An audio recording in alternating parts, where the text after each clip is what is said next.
Yeah, that's the breadwinner, man. We the mob, nigga. Yeah,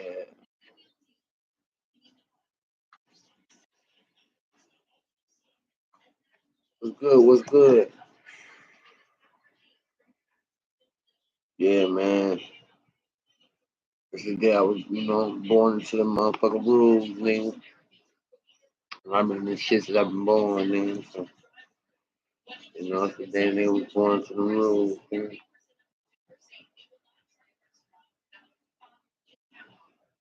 Fucked up, I lost a lot of homeboys, a lot of partners, a lot of good men. Um, it hurt.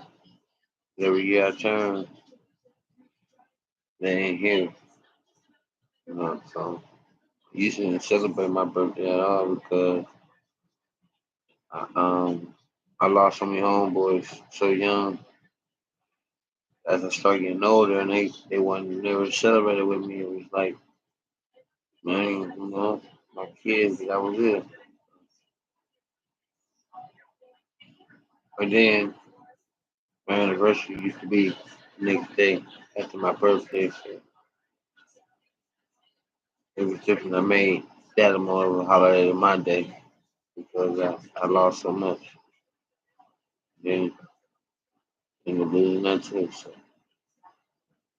it's all good. Niggas still here. Niggas still building. Niggas still getting money.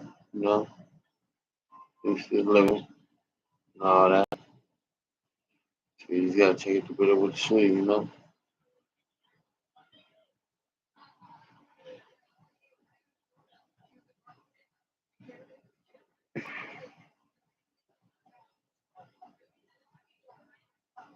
I I'm gonna fight with my goddamn laptops, man. Oh motherfucker, oh man, this shit crazy. Other keyboard that fried, so I gotta get a new keyboard. Shout out to good music, man. Shout out to them and trying to rectify the situation. Um, basically, basically, uh, certain distribution company made it to where if we don't release our music up under them or sign to a major, we can't release no music.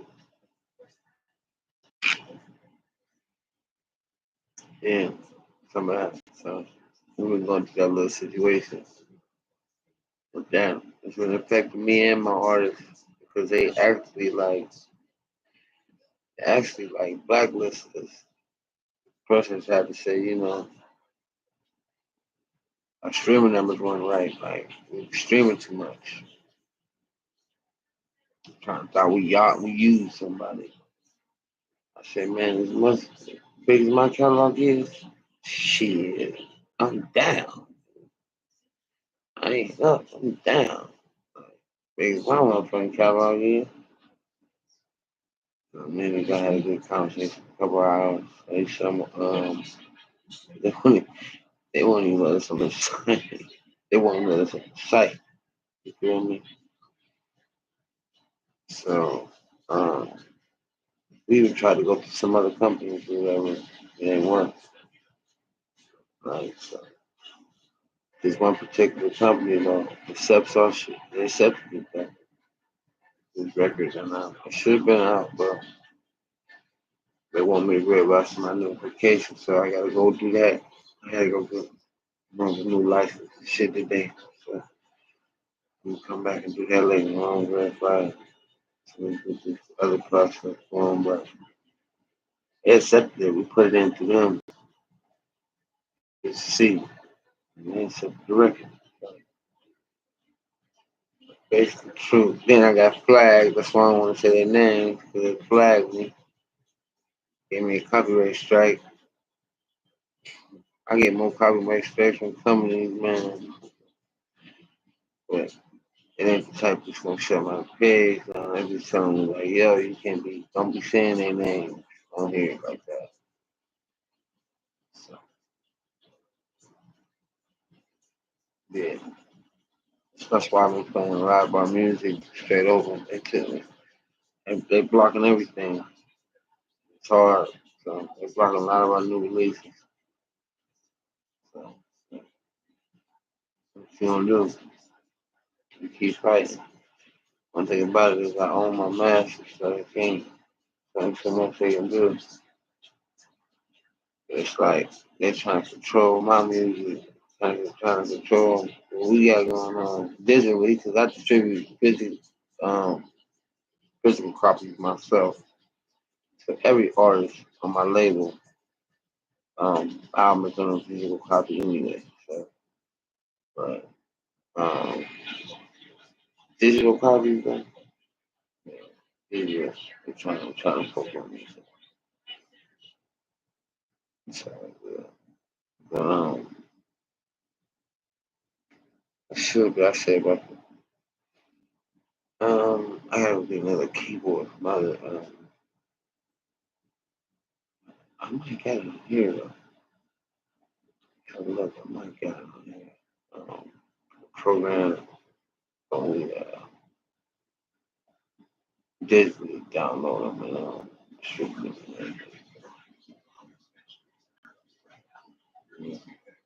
Yeah, that way too. But yep, no, that's just what's going on. I see Live Nation getting sued. Mhm. Yeah, yeah, yeah. I see Live Nation getting sued. Um,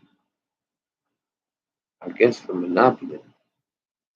I used to use them, but once I found out they own Ticketmasters, I'm like, well, these motherfuckers own everything,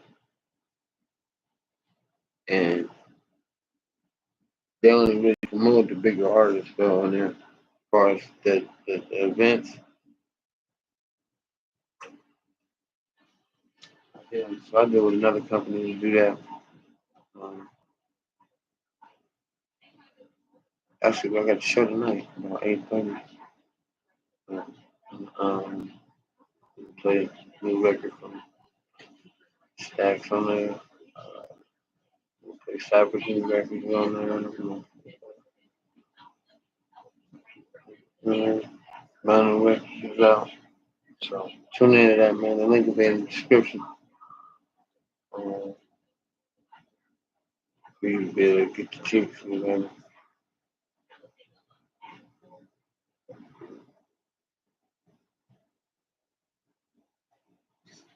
But what I wanted to get into is I want to get into this Live Nation. I want to get into this Live Nation situation. So, so,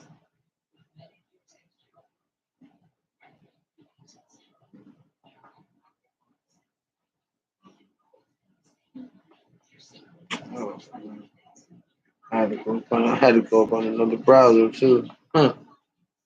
Crazy.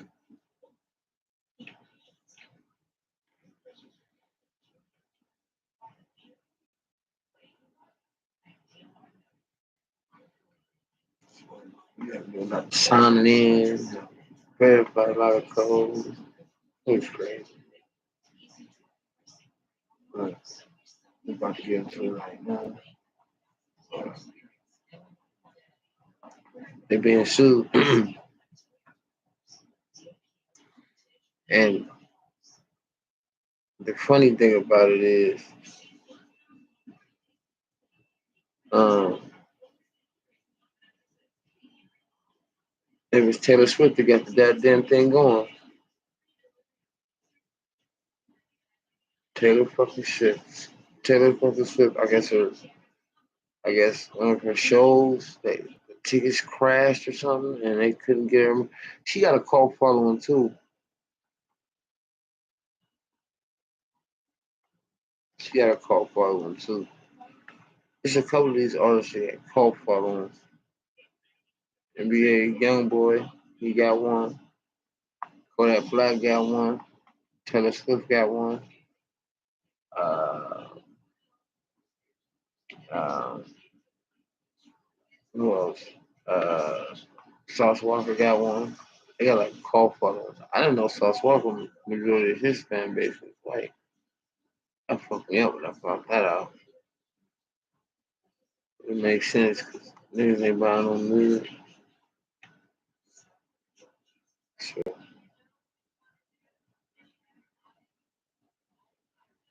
uh,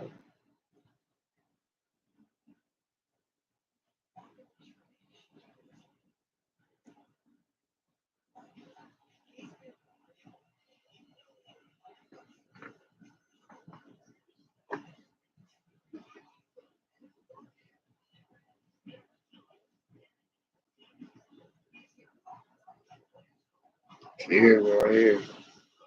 Check this shit out. This shit is deep.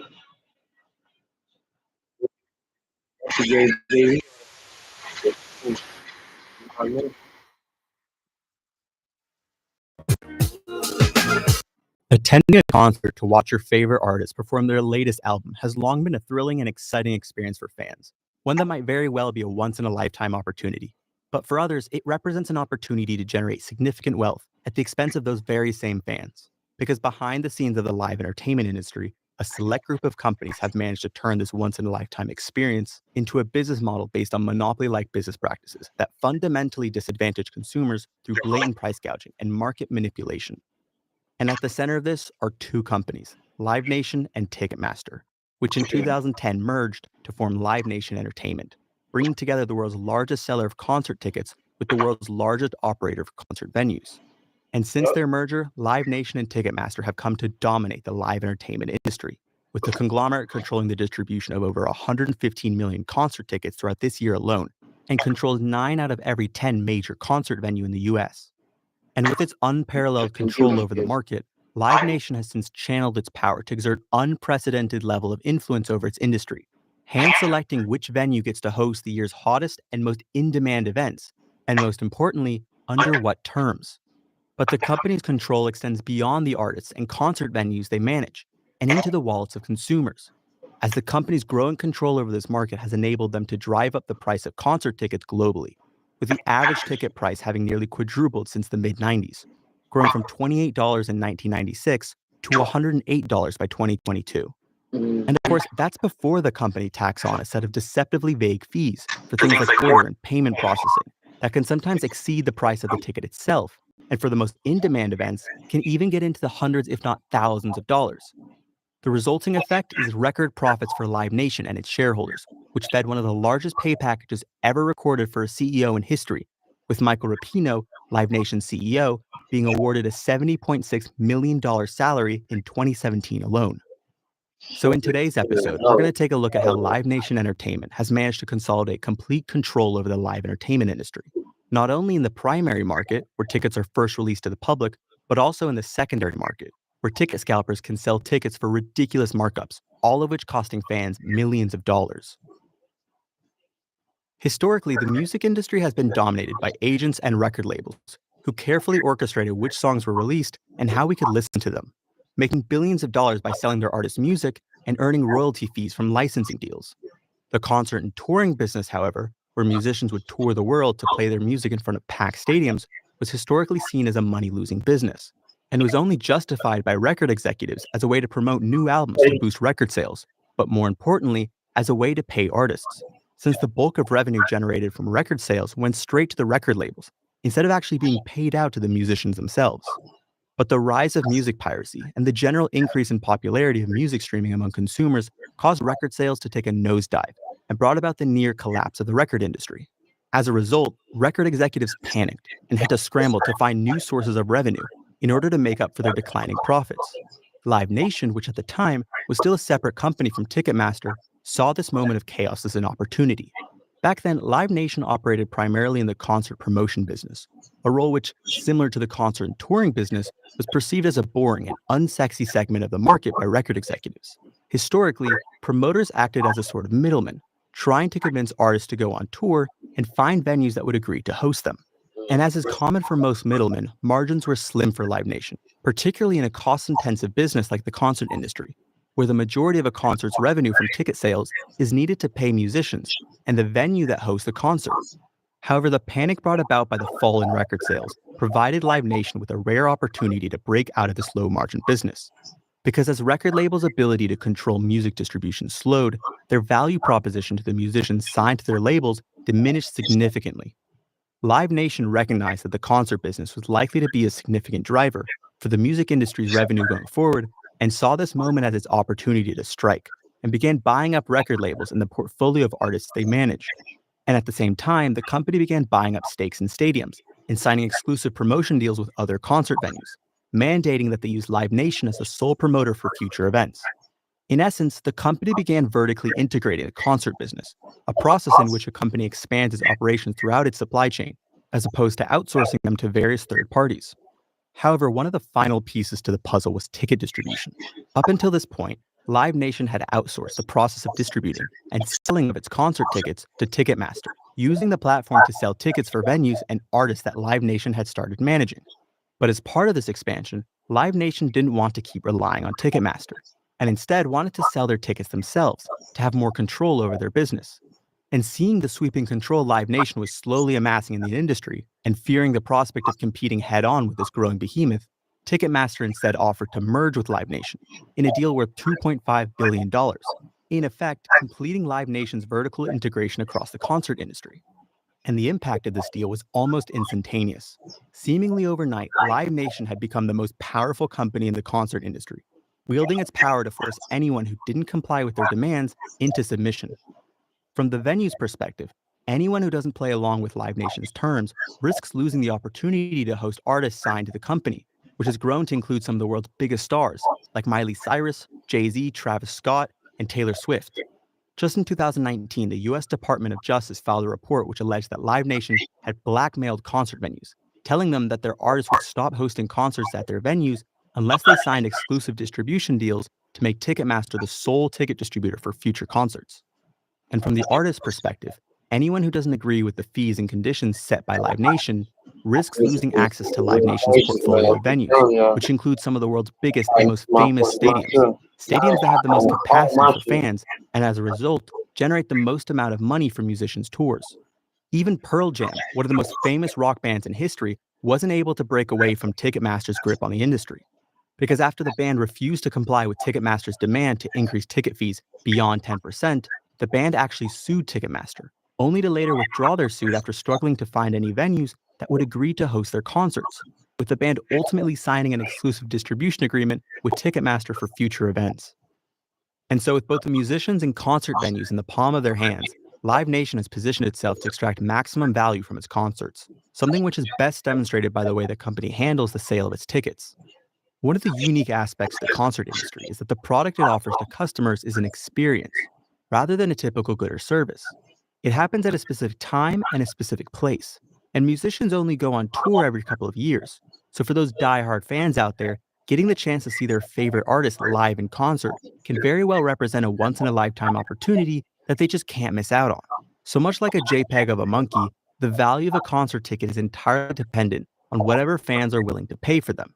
Taking full advantage of this dynamic, Live Nation's business model is designed to exploit fans, even before concert tickets ever get released to the public. Knowing that securing a set of tickets can be a challenging process, the company prompts fans to sign up to Ticketmaster's verified fan system, which the company claims will improve the chances that the artist's real fans will manage to snag a ticket when they're released to the public, but also requires that fans pre-register their interest for upcoming concerts they want to attend. However, in reality, the data is just used by Ticketmaster to gauge how many fans will be waiting at their computer to buy tickets the second they're released, data which the company can use to extract the most amount of money from fans through a tactic the company uses known as dynamic pricing, essentially a fancy term to describe the practice of adjusting ticket prices based on consumer demand. Just think Uber surge pricing, but on steroids. When ticket demand is at its highest, like when concert tickets first get released to the public, algorithms on Ticketmaster's website recognize that there's more demand for the newly released tickets than the outstanding supply of tickets being sold, and ratchets up the price, essentially preying on fans when they're most vulnerable, relying on the fact that the fear these fans have of not being able to attend their favorite artist's concert will likely coerce them into buying a ticket, even if it's at a price point that far exceeds anything they would have ever expected to pay. And the company's dynamic pricing model is most commonly used for what the company calls its platinum seats, which are the most desirable and highly sought after seating locations at concert venues, like those on the main floor, which are closest to the stage and have the best view of the performance. For those tickets, prices are increased the most. Just earlier this year, when Bruce Springsteen hosted a concert in Florida, Ticketmaster was releasing tickets priced in the thousands of dollars. Even for floor seats that weren't even remotely close to the stage, tickets were being sold for thousands of dollars. But another tactic often used to prey on fans is a practice known as slow ticketing, in which Ticketmaster deliberately releases only a small subset of a concert's tickets when tickets are first made available to the general public. The effect is an illusion of scarcity, deceptively leaving fans in the dark about the true supply of tickets, not knowing whether more tickets will be released later or whether the concert they want to attend is just so popular that they've already sold out most of the tickets available. This understandably leads to a purchasing frenzy, artificially driving up prices even more, at which point, Ticketmaster will slowly begin releasing the remainder of the tickets that they initially held back, like at one Taylor Swift concert in Nashville, Tennessee, hosted at a stadium which had 13,000 seats. Less than 1,600 tickets, around 10% of all tickets that would eventually be released, were made available to the general public on release day, creating a frenzy among fans and caused a spike in ticket prices. However, it's also common that a portion of a concert's tickets never even get put on sale, and instead get secretly allocated to Live Nation's business partners through backdoor business practices. And one of these ticket recipients are credit card companies. Credit card companies typically earn money by charging what is called a payment processing fee, essentially a set of fees charged to the merchant in order to facilitate the transaction the credit card user wants to make with that merchant. And since Live Nation is facilitating the sale of millions of tickets every year, one of the biggest costs of their business are these payment processing fees, which they have to pay to credit card companies every time one of their tickets get bought using a credit card.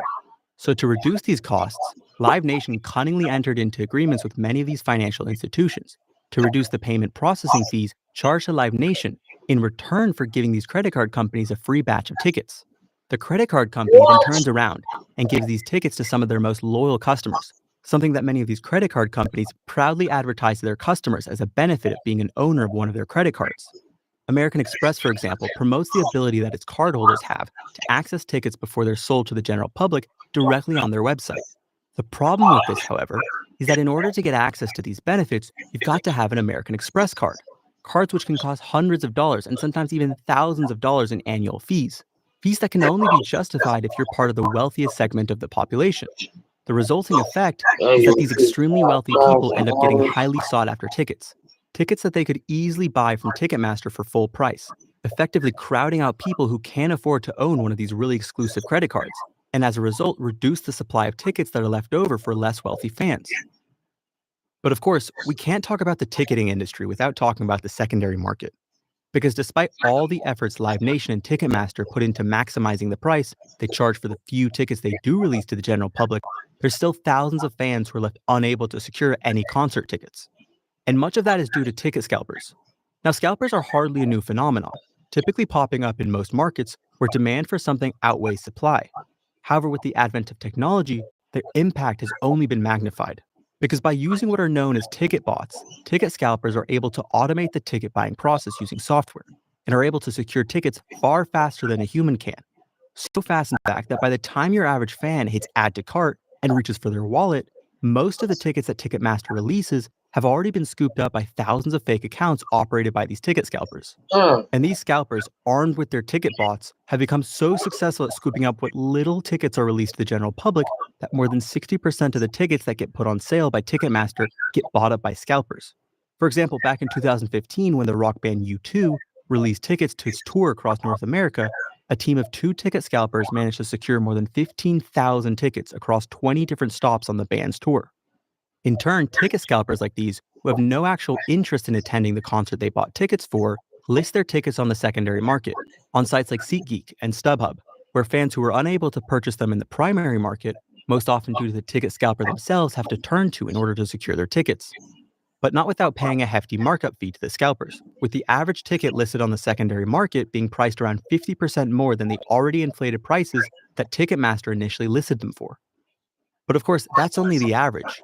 For concerts that have the highest demand, secondary market prices get jacked up even more, with some of the most in-demand tickets getting marked up by hundreds and sometimes even thousands of percentage points. Like at a 2013 concert at Madison Square Garden featuring One Direction, a ticket that was bought for a mere $100 got sold on the secondary market by a ticket scalper for more than $7,000. And this practice of marking up tickets is textbook rent-seeking behavior, a phenomenon we've covered before on this channel, and describes economic activity that generates profits without creating any additional value for consumers. Essentially, profit seeking without social value.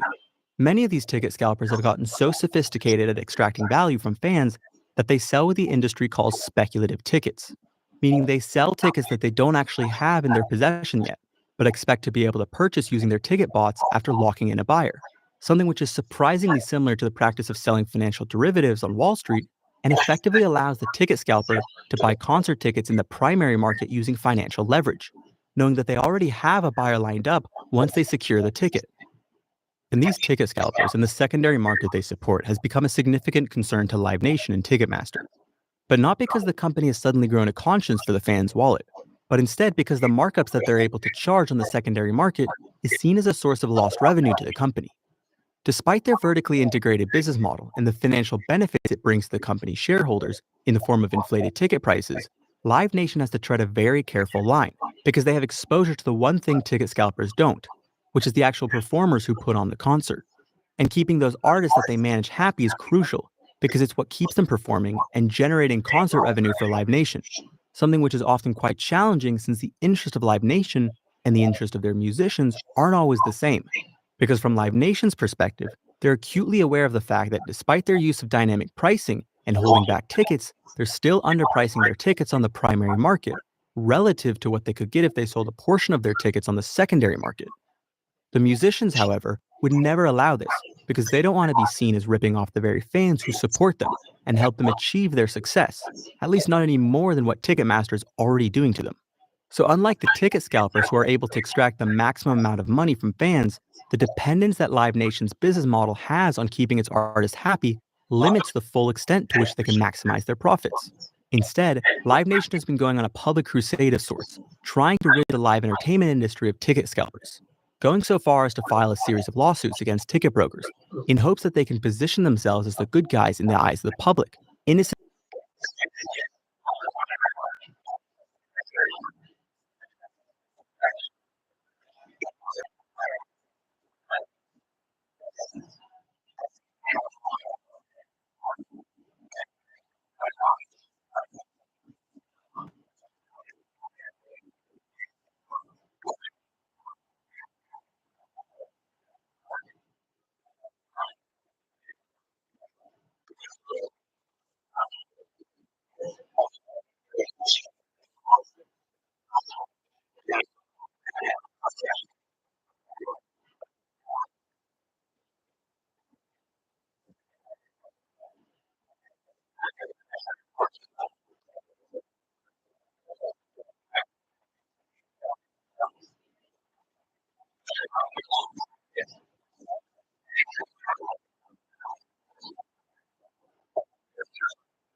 Oh,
I get it. Taylor Swift, that shit is like, man, my sister's paying $1,000 for Taylor Swift.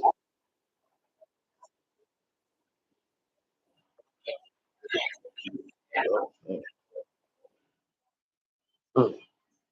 Damn, that's deep. That's chicken man for motherfucker. They got sued. This motherfucker made 70. His salary, his base salary was $70 million a year. Damn, $70 million a year. This motherfucker right here was making $70 million a year.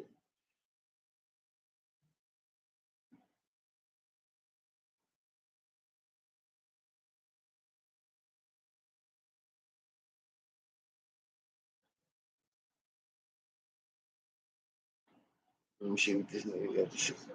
He got a 20-minute segment on it. Let me see what homeboy got.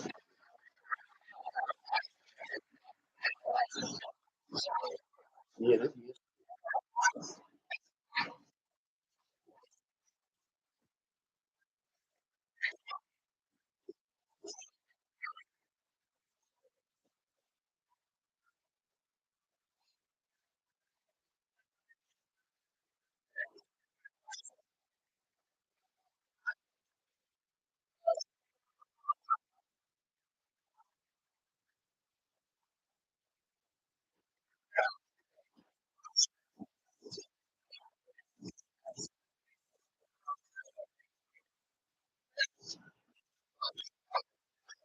Yeah, yeah.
own the property.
It could have such a that though.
Yes, sir.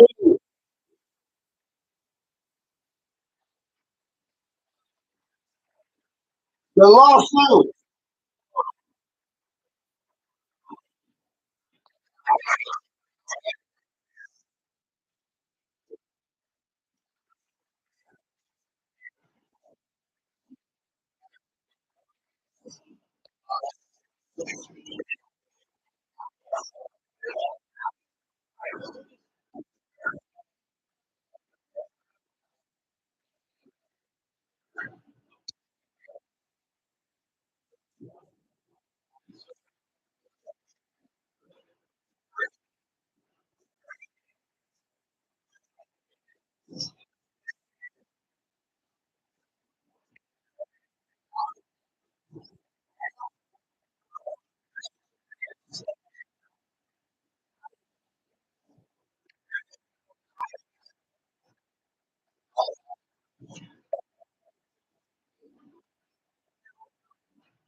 One.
We got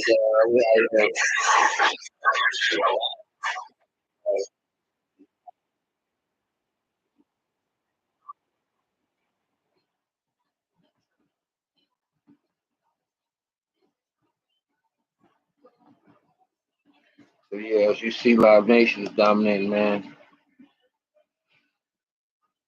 I did a Live Nation event before. I did a Live Nation event before. Ain't no joke.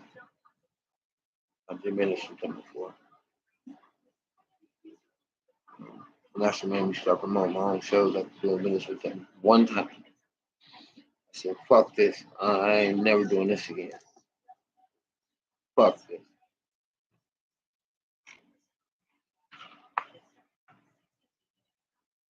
But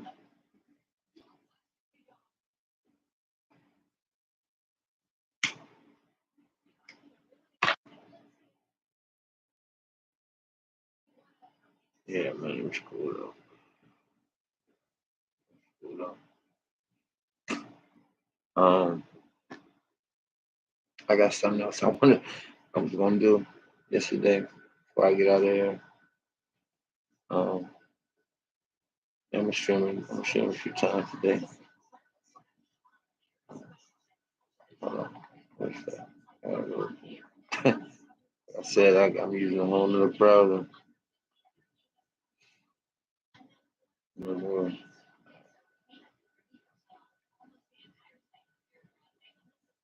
It's cool, bro.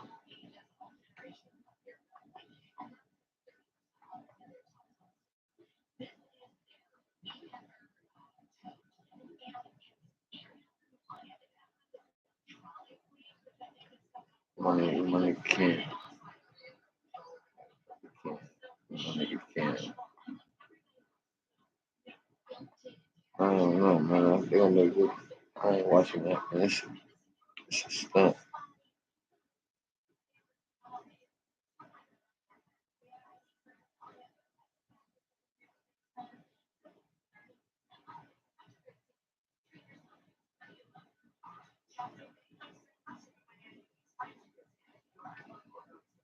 Well, these niggas is tripping on Kendrick.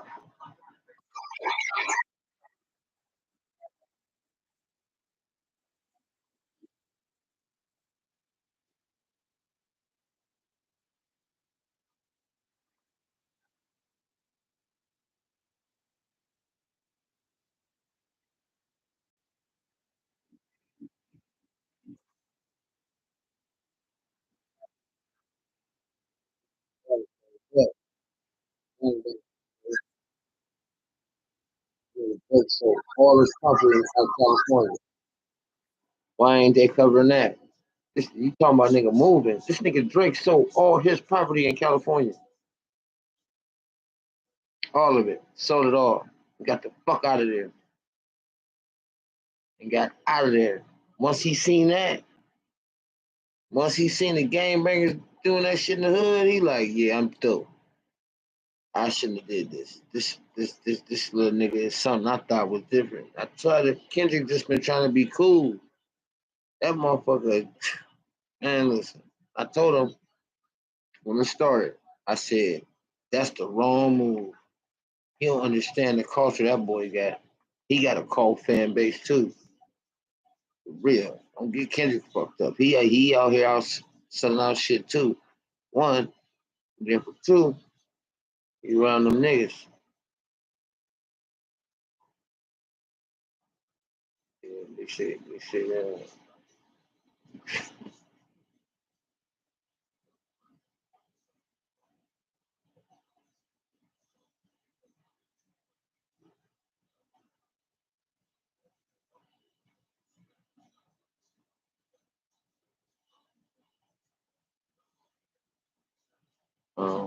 Oh yeah, hold on. What's that sound, man?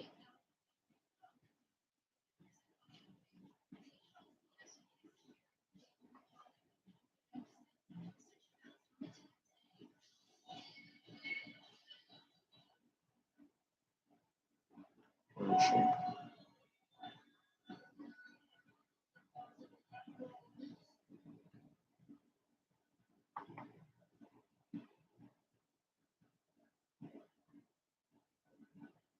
Killer, yeah, my cross some man cheap.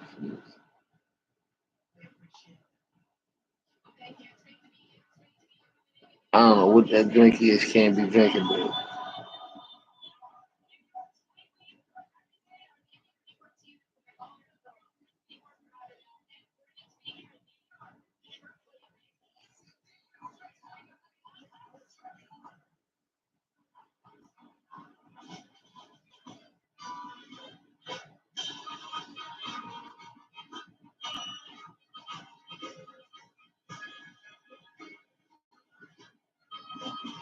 I gotta find out. I had the whole interview, but um, if you talking about the sex,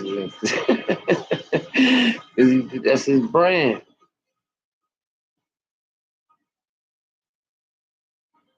Yeah. That ain't the first time Cam. I told Cass Cameron on CNN before. When he got shot, he was on CNN. You know, man, who's the program director for this joint? Ah, man, I hit the floor when I heard that. He said, I was the program director for this. Cameron, it's funny as hell. Oh, see, gotta look at CNN. Trying to get CNN its site itself. You know, get a whole interview.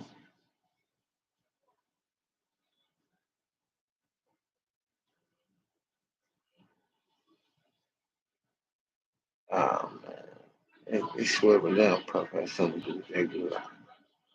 I think the girl had AIDS.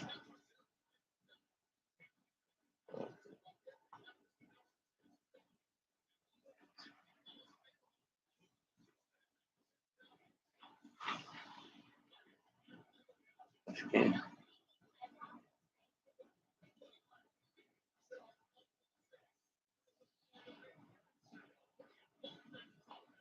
What?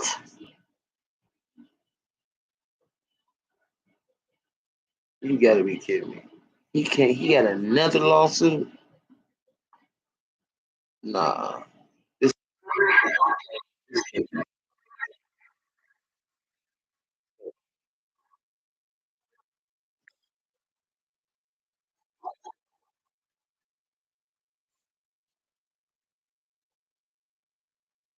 What?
Hell no, they said nothing more.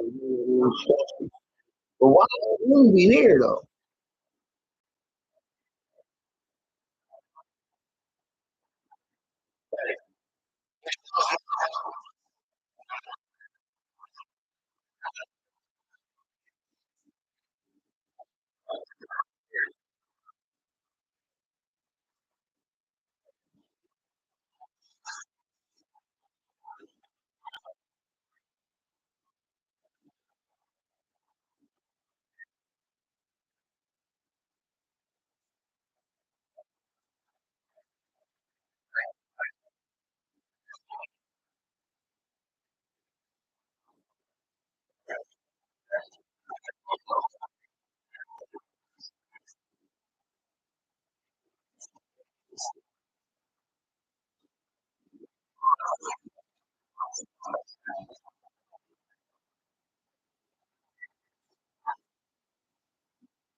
Man, how to produce 808 probably. Yeah, man, how to produce it from 808 Mafia. So this is baby dad, man, stop it, man. Man, killing it in the industry, man.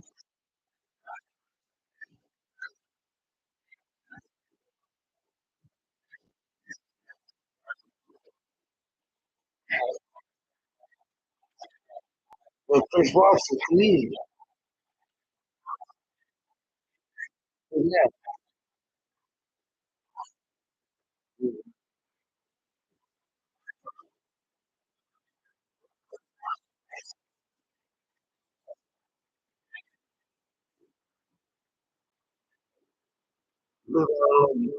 Little brand, supermarket. Yeah.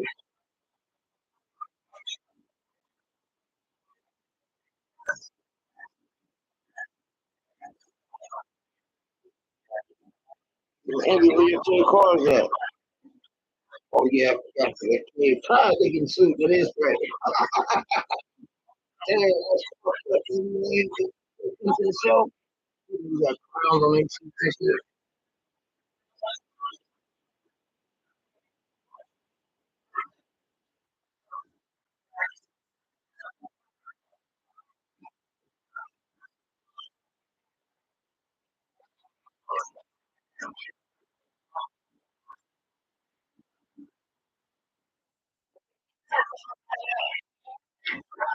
Man, yeah, they sound like a motherfucker, and they can't use the visual because they must they must say loud. She gonna go to the audio. Like Envy jammed up, messing around trying to sell that property. Let me tell you something about selling property, man. You better know what you're doing. That's all I'm saying. Deal a lot of money, a lot of taxes. Everybody ain't happy when they sell. Believe that.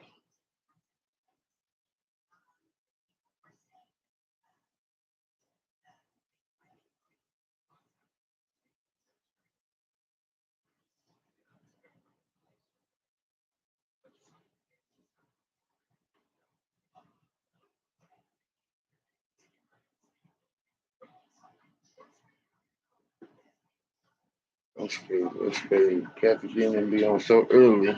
They on at 9 o'clock. She be smashed by the time her kids get out of school.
Oh, wait a minute.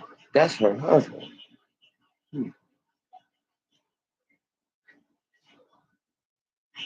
She finally went over her husband. I was smart.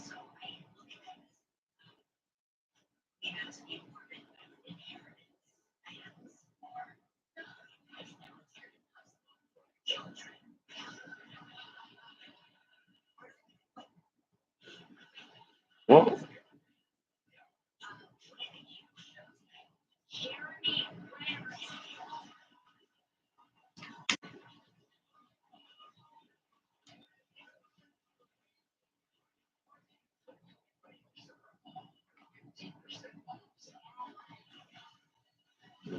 where the hell is that Cam interview at? Now Stephen A. I don't even know why he may get a lot of power because I don't see how ESPN is letting him. I ain't gonna say let him. I'm gonna say not stepping in with him on touching other topics that he be touching now. And he didn't. He didn't. He didn't went through politics. He didn't went. I don't know, man. I don't know. Somebody ain't, and it's crazy because when you go on these shows, he got on hoodie and everything, but when you go on ESPN with First Take, he suited up.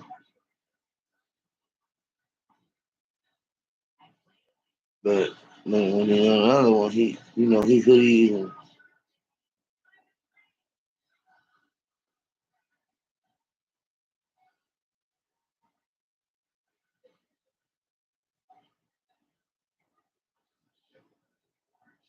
damn, she getting sued by her grandson. She was crazy.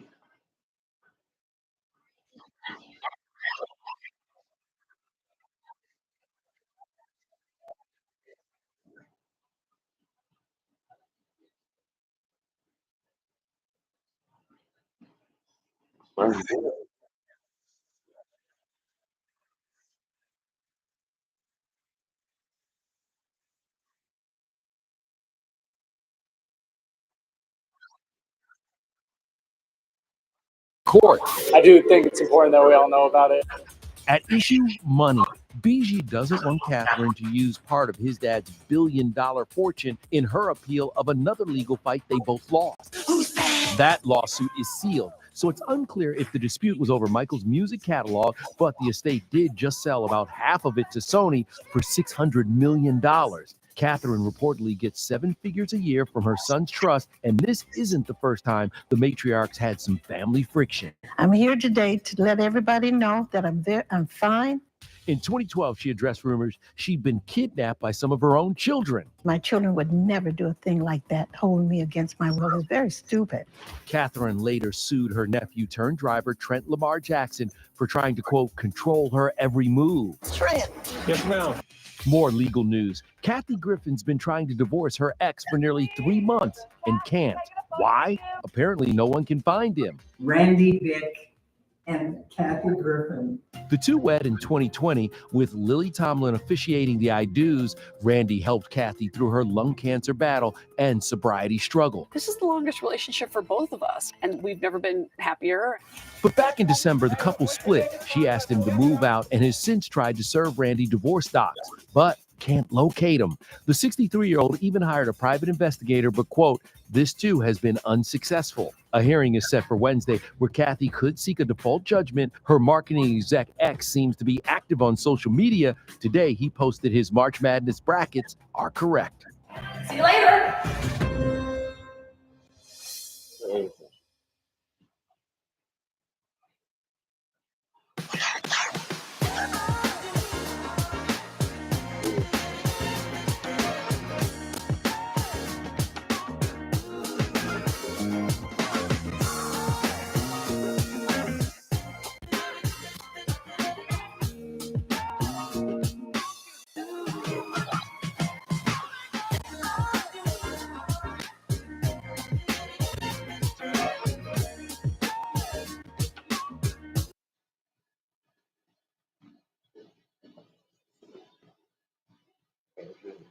Jesus.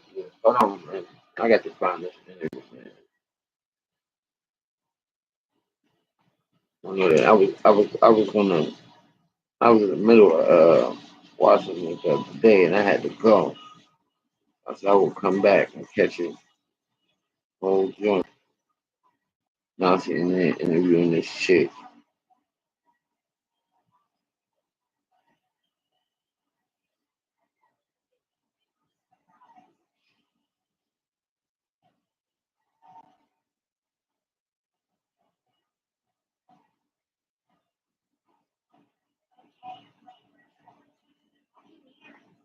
Huh.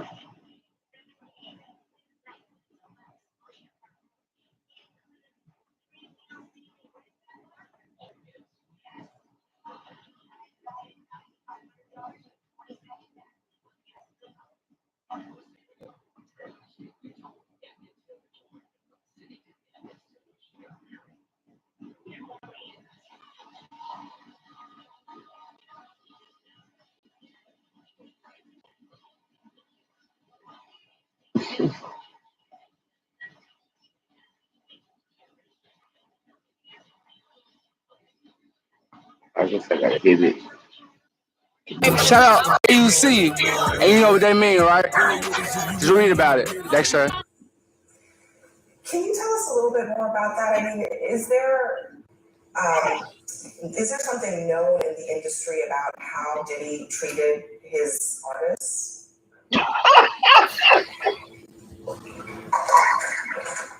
So I'm going to get some cheeks after this horsepower joint. I was going off what Mace said. Mace took me to Biggie. I don't really know Puffers, like Mace no Puff. So I appreciate what Mace said, and of course, that's my brother, so he felt that way, and he felt that way. I can't really tell you how Puff moves or anything like that. Mace may know better than me because he was signed to Puff, I wasn't. But my show does come on at 8 a.m. Eastern on YouTube. It's called It Is What It Is. Y'all make sure y'all check it out. And I might get some more information out of Mace from there, but for me to tell you how Puff acted and all that, I don't know. I never was signed to him. Yeah. What about the industry in general? I mean, so many people have pointed out that Diddy couldn't get away with this stuff if there weren't a lot of people protecting him. Do you think that's the case?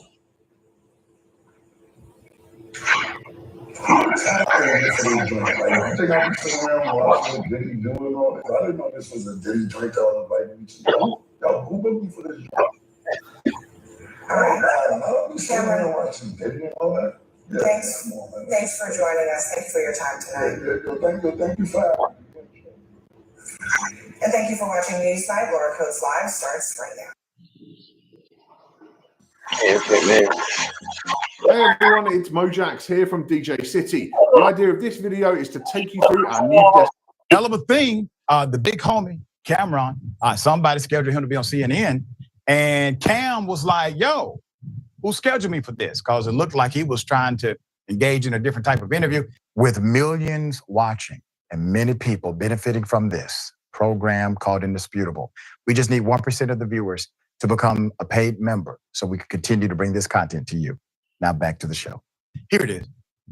First, when you saw that video of Diddy, Cassie in that hotel, did you recognize that Sean Combs? What I want to say, first of all, when I seen the video, everything in the video is egregious. I'm against. I don't support all the charges that's alleged against him. I don't support any of that trafficking, minors, domestic violence. I'm totally against it. I don't know him like that. What do you mean? Do I be recognized? Did I recognize him? I seen him. What do you mean my experiences? I seen him and I thought it was disgusting. I didn't do a zoom in to see if it was really him or nothing, but he admitted it was him. So yeah, it was him. What did you think about the apology that he gave in that other video? Ain't me for this. The apology ain't for me to decide, for Cassie. What I think about it don't matter. Ain't do nothing to me. Cassie need to ask Cassie if she accept the apology. Can you tell us a little bit more about that? I mean, is there something known in the industry about how Diddy treated his artists?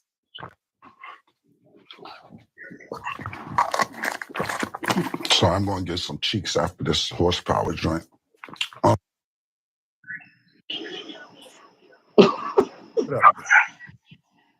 picture full mass here. This is called product placement, ladies and gentlemen. Mm-hmm. The interview went off the rails when Cam took a shot of what's called pink horsepower on air and said, quote, sorry, I'm going to get some cheeks after this.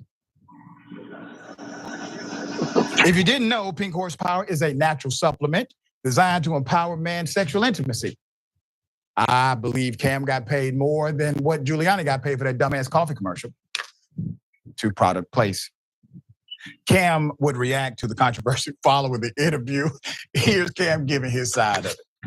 No, they invited me on the show to talk about what's going on with Diddy and all that. And then my thing about it was, Mace, that is that they didn't invite me on to say about how successful our show is or the positive stuff we do in the community.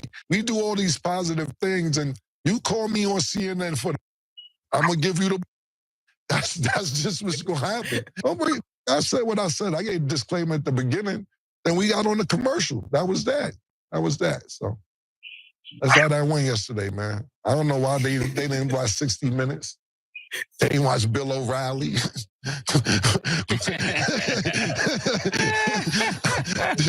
is what I do on them joints, boys. Y'all keep inviting me up to Fox, CNN, 60 Minutes. Y'all already know what the resume is with them shows with me. You could have called us up for a bunch of positive different things that we do. But you want to play games, that's what you got. No, Cam actually answered all of the questions pretty much appropriately, given the standard realization of P. Diddy admitting to it. And the podcast with both him and Mace is actually a pretty good podcast. I've watched it a few times myself. If you remember this viral moment with Bill O'Reilly, here it is. Where'd you start? Current affair, right? No, wrong. Well, you're looking I got dirt on you, doggy. Camera. I'm going to get at you in a minute. You go ahead. You get at I'm going to get at you in a minute. Listen to you guys. All right. Well, yeah. So our dear sister, Jamila Hill, put it up, full mass. Going to read it. Here's what she said. So something ain't adding up. I've done CNN hundreds of times, including Abby's show. Before every single appearance, a producer tells me or someone on my team what my segment is about and the types of questions that I'll be asked. If you aren't a regular, the producers typically insist on a pre-interview with either you or someone on your team who relays your talking points. So either one, a producer did not tell him or his team what kind of questions will be asked. A producer told him or someone on his team, and he purposely decided to use this opportunity as a publicity stunt anyway, or someone on his camp didn't tell him what he was being asked. And I'm betting that if someone in his camp didn't tell him what he would be asked, they're not going to admit that they messed up.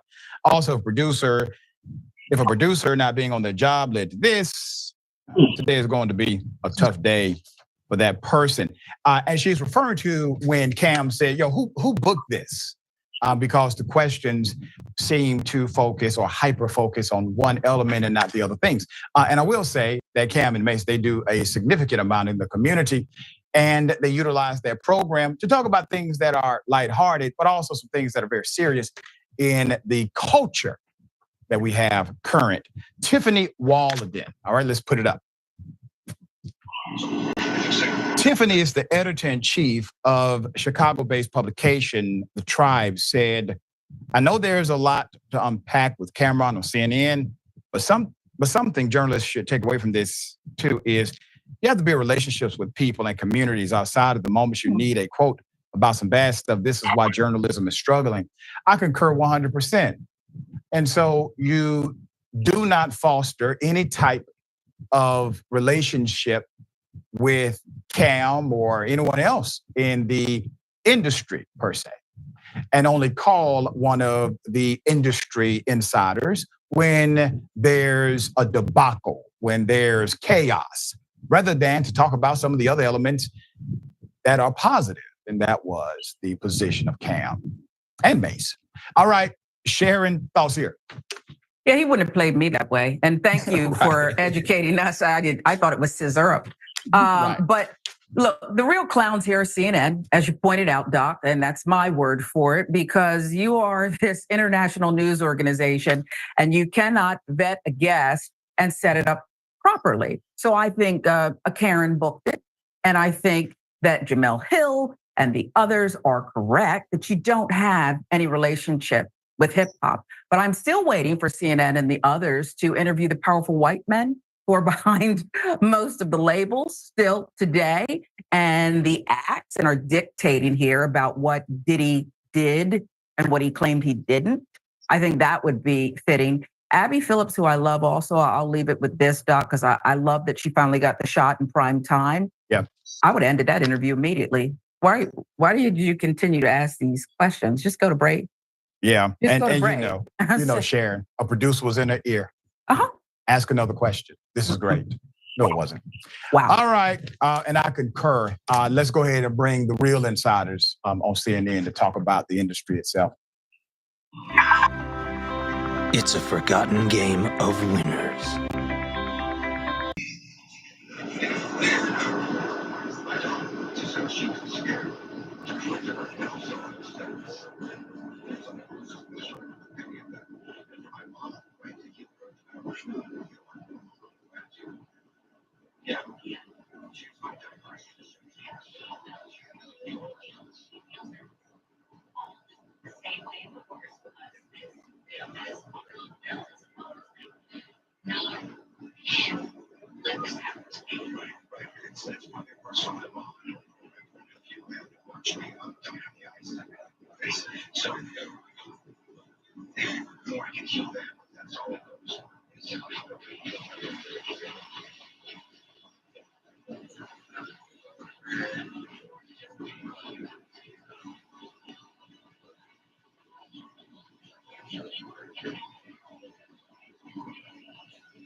Yeah, that was a good interview from Cam.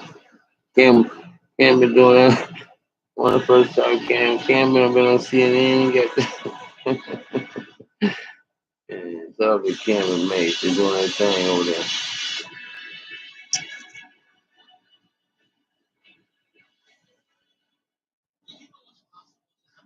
We're on the beat. Oh.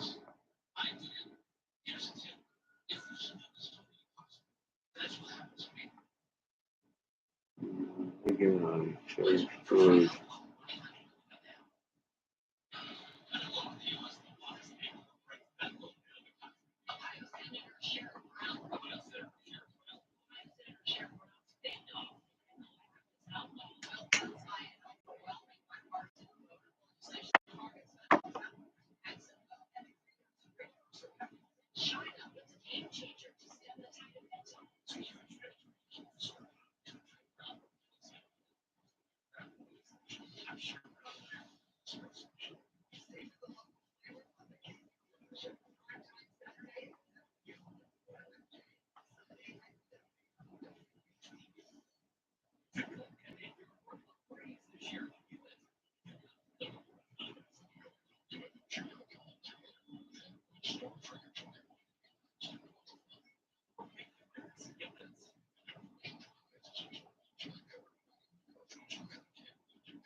What are you talking about?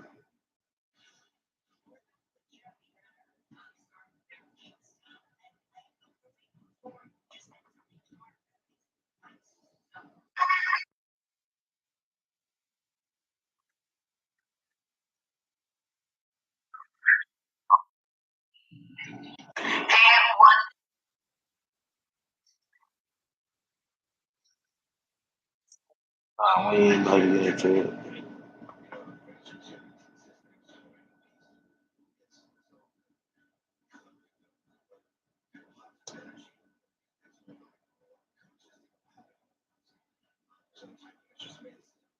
Yeah, man. They said Adam mad, but they mad about Adam firing motherfuckers.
Do with it at home. But then you come into work on camera, on podcast, and still you gotta toe these lines. Yeah.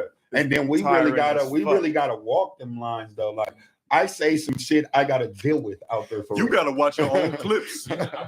Bro, you gotta watch your own clips just to make sure you go home and you know what to say. Bro, I know when I fuck up, right? When something come out, I'm like, you talking about clips when you get them phone ring. Ain't no bleep this live. Phone calls. Listen, when that phone get the ringing from them numbers that you can't clear and you can't pick up and say "fuck you, nigga," where you gotta just be like, "Where I gotta pull up at?" Yeah, we finna holler right now, bro. I'm on my way. Like, you know what I'm saying? Because in certain numbers, you can't do all that high power shit that you do, nigga.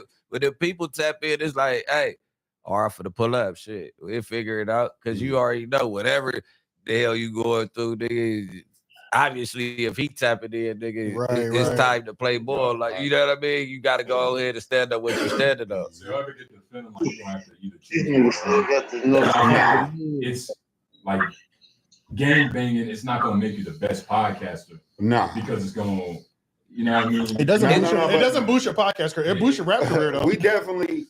It can put it in. It can make it trickier too. Though. That's not true. It'll go up. Some people just go to prison and come out and make a whole podcast just based off their prison experience. Bro, so you can gang bang with Tiger and make a whole podcast based off your gang bang experience. I'm saying us personally, we really don't give a fuck about gang banging that much. Yeah, like you know, we might we it's on us, it's in us. You're right, but bro, we don't. It don't run our life. We face challenges every day that could be compromising the game banging, and we'll never. You could never compromise your cripping over this, right? But it's just like that's every day for us. So it's like certain shit we not letting niggas do around us or do to us. You know what I mean? So it's like that's like the easy part. But it's like we never asked to talk about gangbanging on these motherfucking platforms. You get what I'm saying? Like, we'll go into it because it's natural conversation from time to time, but like with me and DW sat down, it was so different, and you got to understand that we the first generation of podcast gang members. No, period. you are, like, for sure. Especially up here. Yeah, but like period on YouTube, like LA Real Gang Members Podcast, we got the OGs that been doing the Alex Alonso, the Cam Max, all of that. But like for the youth, me, DW, despite everybody that's trying to figure it out right now, this is the first wave. Even the Rockstar 2800, even Wack, like all of this is first generation. Do you think it's a sustainable model? Like, because how long y'all been here? A year, a little bit over a year now, right? Like consistently. Like a year and a half. Yeah. I think I've been here 8 years. That gang banging era is even a sustainable model that can last 5-10 years. Probably last forever. You think so? It been last. I don't think so. You talk about in the city or live? Well, it can. Okay, so it can last, right? Yeah. But y'all are also outside. I'm talking about lasting. Everybody's good throughout all this time period. Right. The number, when is there longevity in this game? Is there actual longevity in it? You know what I'm saying? Because niggas, it is. It depends on how you do it. Are we doing gangbang podcasts here? You're not, but you're bringing more. I could point you to some platforms that's doing gangbang podcasts. But this is the best. This is the best of it. It'll you know last, what I'm saying? This is the example that all of them are looking at, I'm sure, too. You know what I mean? Yeah, but it for sure gonna last. It's for sure gonna last because the bullshit drama and gang politics in LA, they'll never die. Okay, so whatever fans or community that we do touch, that community gonna be on what they're gonna be on, whether it's learning about new shit or learning about what's going on. I think so. Okay. I feel like it's gonna last. I think it's gonna switch up a little bit, only for the fact that sooner or later somebody gonna really, really, really end up getting hurt. Exactly. You know what I'm saying? Yeah. And that's and then that's when the police go come in. You know what I'm saying? Because right now, having them looking at a situation is hell for niggas. You know what I'm saying? All the police doing right now is watching everything they do right watching. now. They've been watching. Yeah. Okay, we seeing this crash out. We seeing this crash out. Okay, we seeing that crash out. So we know if something happened to him, he probably did it. Mm-hmm. Okay, you know what I'm saying? Now people's houses getting hit. You know what I'm saying? After the crash out, right after the crash out and the 40 situation started to hit the internet, I swear to God, my auntie worked for the city council. I don't even know if but my auntie, look, she worked for the city. My mama got a phone call at 7:30 in the morning talking about that Brick Baby is starting a gang war in LA, and if anybody dies, we gotta go get him first. Damn. You think it has anything to do Why with you think I shut all the way up about it? And I would, and this is on all my kids. This ain't nothing that nobody wants to brag about no weird shit like that. Like, but every time when I did the pull up to the hood and all that shit, I went to jail for that. Oh shit, really? Yeah, damn. I'm not doing no gangbanging online like that. That's what I'm like. If whatever we do, if we ready to no camera, whatever, I'm not doing that. I don't even push that. That's why I have all those females on my show like that. That's exactly why I had all the females on my show, so we could not go into too many gang politics. And look. So, but that's what I wanted to say too. Yeah. When No Statements first started, my favorite female guest was the first one. The very first episode. Liddy. Yes. Yeah. Liddy. Lit. And I thought she was perfect balance for y'all because when y'all would go too far, she always no statements. No statements. Yeah, she but as time went on, and then she wasn't. I remember you bringing something up like she's got to deal with somebody else, so she can't. She got her own show and she was shooting reality, so it was like I was rotating. It wasn't a conflict of interest. I just had told her while we shot the last reality show that that's what we was gonna do. I was like, I'm gonna put you in the permanent seat. Then I just let you. I'm gonna pick the girls, but you tell me if it's all right for them to come. And then you run the girl side of it. You get what I'm saying? I thought she was the best, bro, because it felt like y'all chemistry was the best. Like y'all three. Yeah, because that's like our sister. You know, and niggas felt that on the screen. Yeah. And anytime y'all might go on too far of a tangent, she always reeled y'all back in. Yeah. But nobody else, I haven't seen you been paired up with anybody else that's been able to reel you back in like her. You know what I'm saying? She from the streets and she got her own podcast. It's doing numbers. The Liddy Show. Check it out. It's called The Liddy Show. The Liddy Show? Yeah. Okay. LIDDY.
Smartphone camera and the QR code in the corner of your screen right there to purchase anything you see. So let's get shopping. Come on again.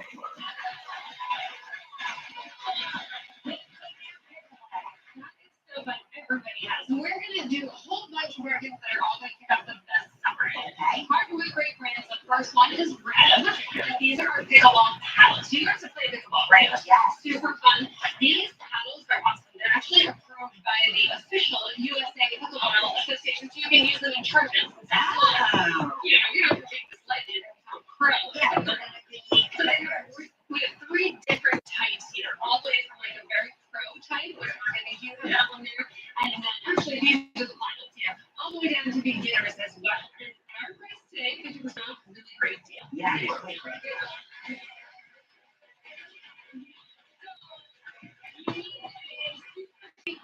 This is Queen of the Court.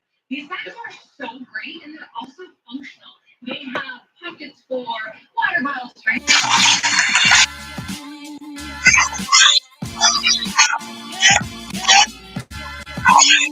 The only burning question I have at the top of my head with the split is you said it was non-financial. You talked to your business partner, so that's the main thing, right? Well, that was one of the that was one of the base. You said it was non-financial. I mean, sorry, it was a financial It was, thing. yeah. Looking at how much each one of these shows cost to operate, And I think boom, boom, honestly, bow. it was kind of like an aesthetic decision / like just a content decision as well / a sanity of mind decision / a business decision for me to just kind of realize, like, take a step back. I hate to do this, but I kind of got to like look at all of my peers in the space and kind of compare myself to them, look at their business models. I look at somebody like, Ack obviously is kind of focused on the streaming thing. I feel like he's faced challenges with trying to put together the academy and whatnot. I look at somebody like Vlad. I look at the way that he segments his content up. He doesn't have any consistent shows on his podcast that he's not a part of, aside from the Reggie Wright one that he's been trying to spearhead. I'm not sure exactly what's going to happen with that. I look at Stay Cheese. They really probably drop like the least amount of content of anybody, but I feel like the quality is very high, and still Say Cheese has a great brand name regardless, and he's able to do other things that make money, like utilizing the Say Cheese branding. I think for me, No Jumper, if you look at it through 2017, 2018, 2019, it was like very focused around one thing. It was like, we're going to get as many interviews as possible. We're going to do the best interviews we can. As you go into 2020, our natural reaction to the pandemic is kind of like, we need to double down on just like whoever we got here talking on camera, enter into what was realistically a kind of impressive era when we had, at the end of the day, really kind of thriving. Crazy. No, it was crazy. Yeah. When you think about it, T-Rail, as much of a bozo as he has shown himself to be over the past year, him, AD, shout out to AD, I guess, and Duno, like putting them all together on a show, that was pretty impressive. So then we kind of like kept chasing after that, building up more shows, more hosts, etc. Disconnected. And yeah, exactly. And like having all those kind of go at the same time was kind of like unprecedented within the hip hop space, to have like one channel that had this many different shows doing good. And I feel like in the wake of them leaving the channel, I spent a year basically trying to sort of rebuild all that. And I think ultimately the conclusion that I kind of drawn was that I don't need to be holding on to like things that previously worked on the podcast or whatever. Like, I just need to be a little bit faster to identify what's working and what isn't. And I feel like at a certain point in time, my view of content creation was that the only way we were going to make money was by creating an absolute shitload of content.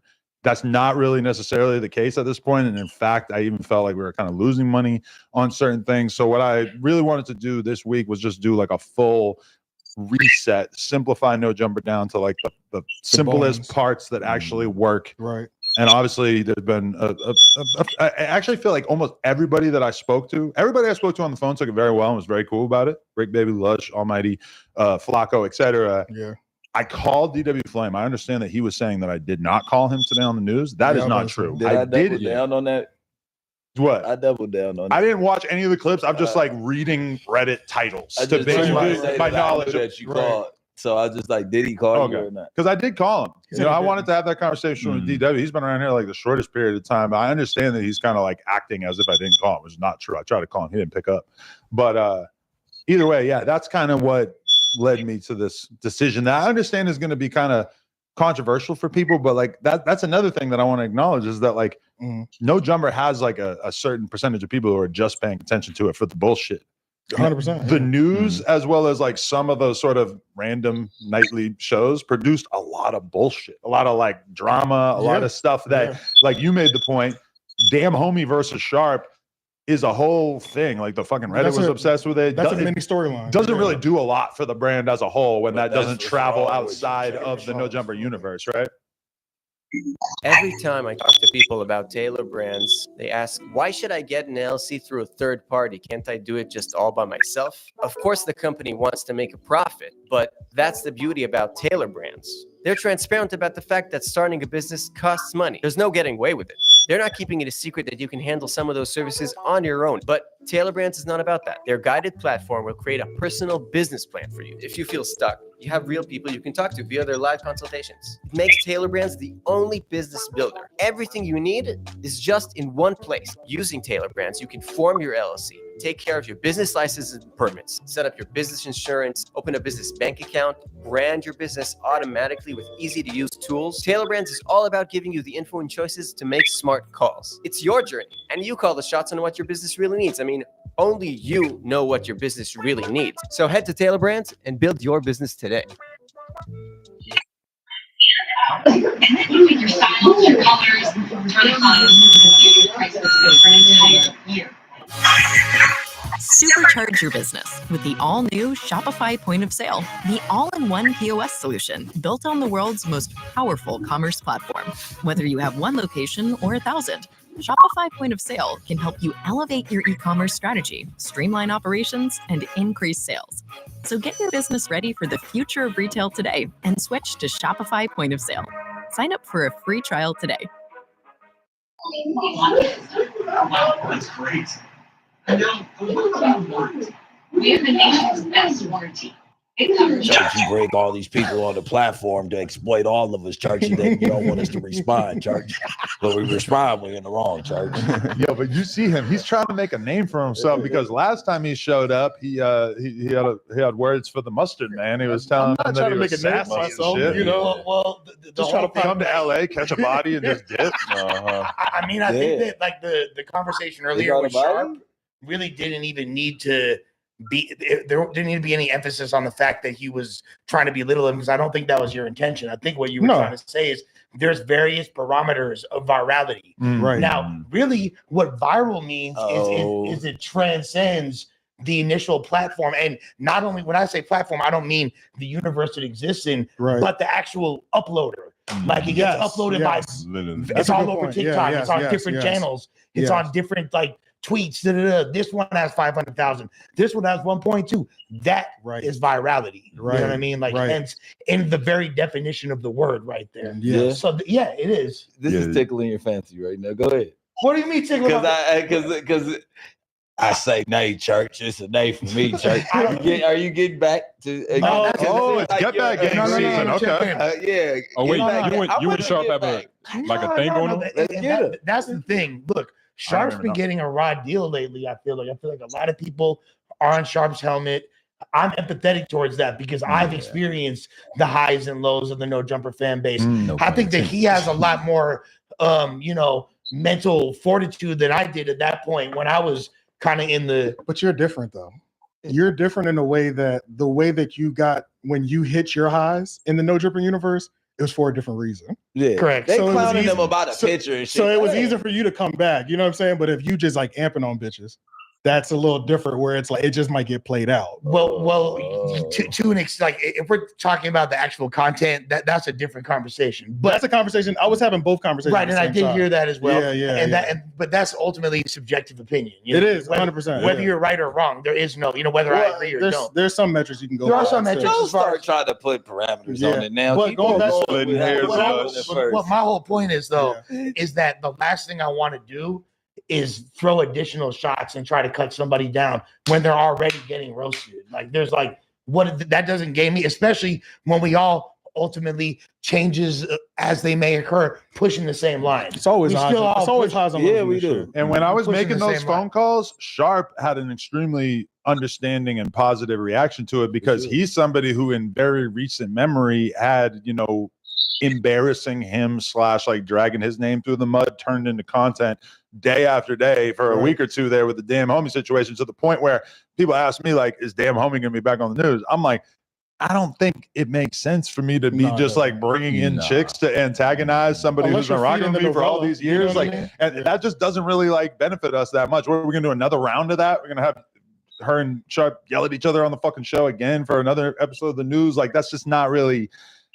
It is good in the short term for like just getting some views. What if it's a, But what the fuck? Like, it's it just a don't do that. matchmaking thing? What if they find love next to them? But listen, if it does go in that direction, I will certainly reconsider. Hey, but real quick, going back to, because I never got to answer my question. Right. You're just kind of like break down the logic. So now, in your explanation, it sounds like the quality outweighed the actual production costs. That's how it sounded based on the way you like described it a little bit. So my question is, it feels like they also weren't profitable, but that was one of the main things you had said to the last era people is that their shows weren't profitable and the numbers were very different. Right. Because that last era was coming out the gate with 150,000 in the first 24 hours, So definitely that was a different era. But the one thing I will say is that when you're talking live content, talking about the pay disparity between vast majority of it is between like live and and even just like content that you have to rush out, like the clip of Whack running up on Flacco has 500,000 views and has made exactly like $50 on YouTube. Just to put it in perspective of like how much these viral moments actually end up being worth, which I think a lot of people kind of get the wrong idea about that. Did you get an account for Crash Out? The Crash Out didn't demonetize, did it? No, that one definitely was demonetized. Yeah. and then like, I mean, like a lot of the nightly podcasts, I'm gonna be honest with you, like people just have a really hard time keeping their potty mouth under control. So like a huge percentage of that was getting demonetized and stuff. So I mean, the clips as well as the live streams. Yeah. Oh yeah. Gotcha. It's all encompassing. That's dope to know. That was you minimize the chat. That shit is driving me crazy. I can't have that in my fucking fourth view. I gotta like bring it up separately later. Yeah. But that was the only burning question at the top. When did you know this was gonna happen? Like, did you know this months ago, or like was this honestly like a last week thing? It was just like, yeah, I'm announcing it. I think like a few months ago when we decided like, let's try and do a bunch of nightly live streams was kind of like me thinking in another direction of like, well, maybe we just need to create a bunch more shit and kind of see how that goes. And then like kind of over the course of the last like week or two is kind of when I sort of had a realization that I kind of wanted to rein shit in and do a little bit of a focus more on just quality.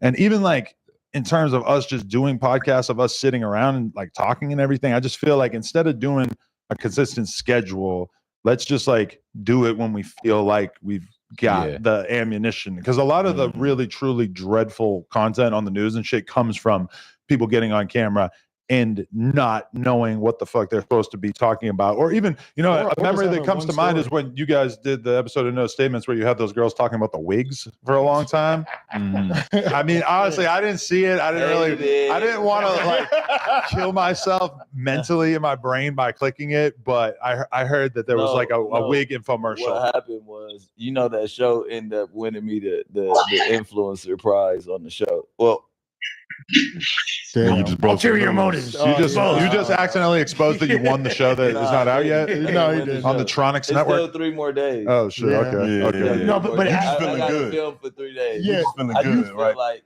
That was the cup talking. Good. Now, they might buy a wig. We don't know. But what it was, They might. all those girls were the girls that was in the house with me, and it was like, take your child to work day. But if like, we have learned, if we've learned anything from Fresh and Fit and whatever and Sharp and every other female-led podcast that's ever existed, there are so few female-led podcasts. But meanwhile, podcasts in which, by the way, shout out to the dog smacking his butt, man. But if you're going to do a podcast with a bunch of girls, you can't let them run the environment. You need to be running it, and you need to allow them to speak. And that's why Fresh and Fit has taught us that. That's why Dan Homie was like Shang Tsung to Sharp. You feel me? Like he was the ultimate opponent. I text you right after that. I told you I possibly could have did my work. You did, and that kind of made me not even care about watching. I was like, okay, he knows that wig infomercial was not good. Then I know. I texted him directly after. First of all, I'm on 7 days in the house with these girls. We've been drinking, we've been partying, we've been on. So while I'm here, I'm getting like agitated. It's like the bender, the end. You already burnt out. You haven't even slept yet. Yeah. You already burnt out. You have patience. And it was like trying to overtalk, and then you had Gordy. I guess he had got drunk or something, so he was on and off the camera and letting people sit down in his seat. He couldn't even drive the car for me when I was all the way out of gas. So he had the floor. Let's hurry up and end it. It was everybody's lowest moment. Yeah, caught on camera. It happens. But honestly, I think that also we'd be remiss to acknowledge the fact that yes, were the numbers way bigger for the live shows during the pandemic era? Absolutely. But if you guys analyze metrics for a living, right? That's part of what y'all do.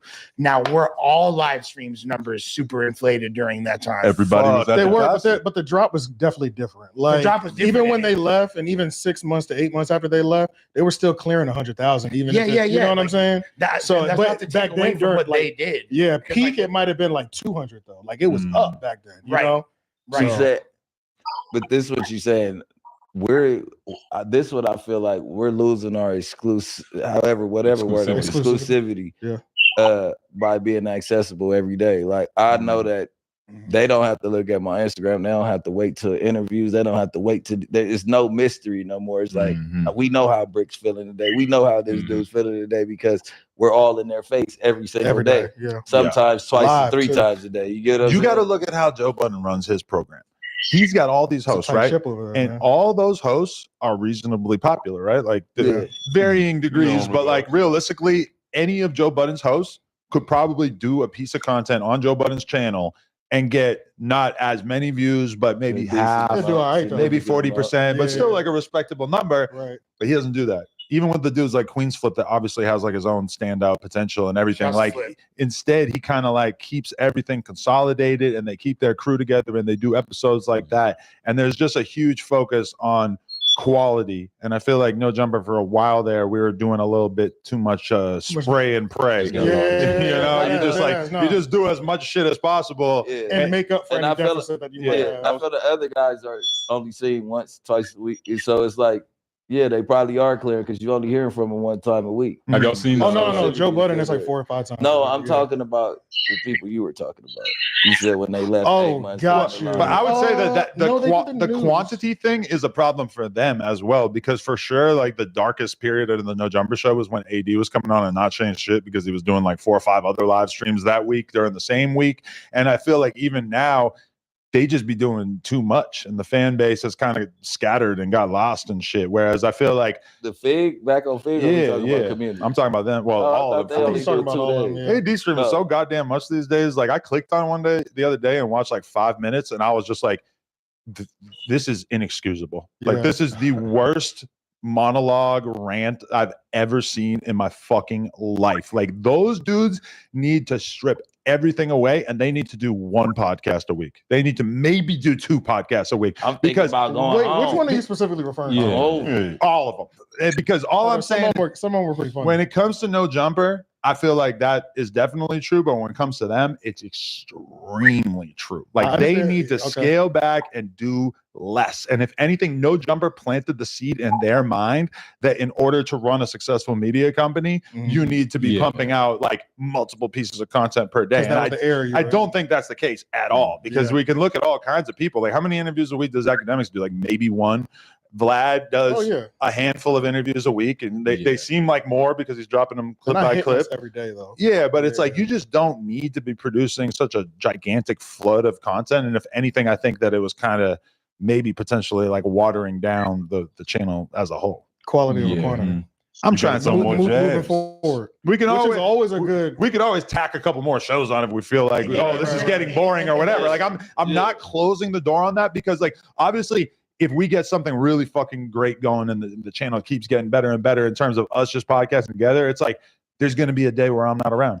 And then you guys are going to do it without me. And it's like that just makes sense. Like obviously I'm still open to that. This to me is like a temporary or who knows, like let's just consolidate and really like see if we can make this shit as good There's as never a bad time to do that. Honestly, at the end of the day, when you're just saying I want to make the content better. You know what I'm saying? So there's never a bad time to even. And is this really have a break? that moment? Is this really a break? Nah, this is it's definitely not a break for me in terms of my own personal like content making, because like for me, an average week is probably doing like 5 to 10 interviews. Like that to me is just like what my brain is trained to do. Like if anything, I'm trying to like force myself to not take every interview because I feel like that kind of waters the content down as time goes by. I'd rather kind of focus on specific shit, you know? This is the first time I met you, but it does feel like you got a monkey off your back. Like it's just like whoa. No Norbies. Whoa. You got the Fuck. I didn't know. I forgot. You can't even use those terms. Like American Cholo gonna pop you in the face. you got some stress off your shoulder. A weight has been lifted off his shoulder. You know, think about my girl. Every time I say that I'm gonna do some shit, I'm gonna move somebody off the podcast, or I'm gonna fire somebody, she gets real fucking nervous because she was one. She knew AD was getting moved off the Tuesday show, and then she saw everything fucking explode 4 days later or whatever, a couple of days later. So like she was like kind of nervous, and I'm telling her, I'm like, listen, like this is just like what I need to do in order to run a media company that I think is going to work. Like a G-Dub. Yeah. I think it's the cleanest. They talk about what Super Chat said over the phone. That was coward shit. I'm like, no, email. Yeah, What do you want to have people drive all the way over here? That would have been real corporate. Individually, you have a conversation. You let the person vent. 5 to 10 minutes. Hey, let me get to the next. And the only person that it ended up being weird with that apparently was talking shit, even though I didn't see it, was DW, who's the only one that I didn't actually get on the phone with. So I feel like if I probably had got on the phone with him for 10 minutes, he wouldn't have been on here talking shit. And you did even weird. And you did call him. I did call him, but he apparently didn't see it. But why is that always the case with you? Why is it always somebody say something and then you come on and it's like, nah, man, I did that. Because everybody tries to shape their fucking narrative to be whatever point they're trying to get across. So you're saying it's easy to do that to you? Super easy, because everybody just says whatever they want about the big boss man. If you are got overalls on. if you have a reputation that precedes you, that's based on lack of accountability. People are going to be able to like attack that to you real easily. Right. In this case, you know, you might not understand it. You think someone actually? I've been there before. But I know that my brother Comparator was very, very. I heard he was crying and shit. He's feeling down about it. But what I wanted to explain to him is, look, if anybody has been through the ringer, the good, the bad, and the ugly of this organization, is me.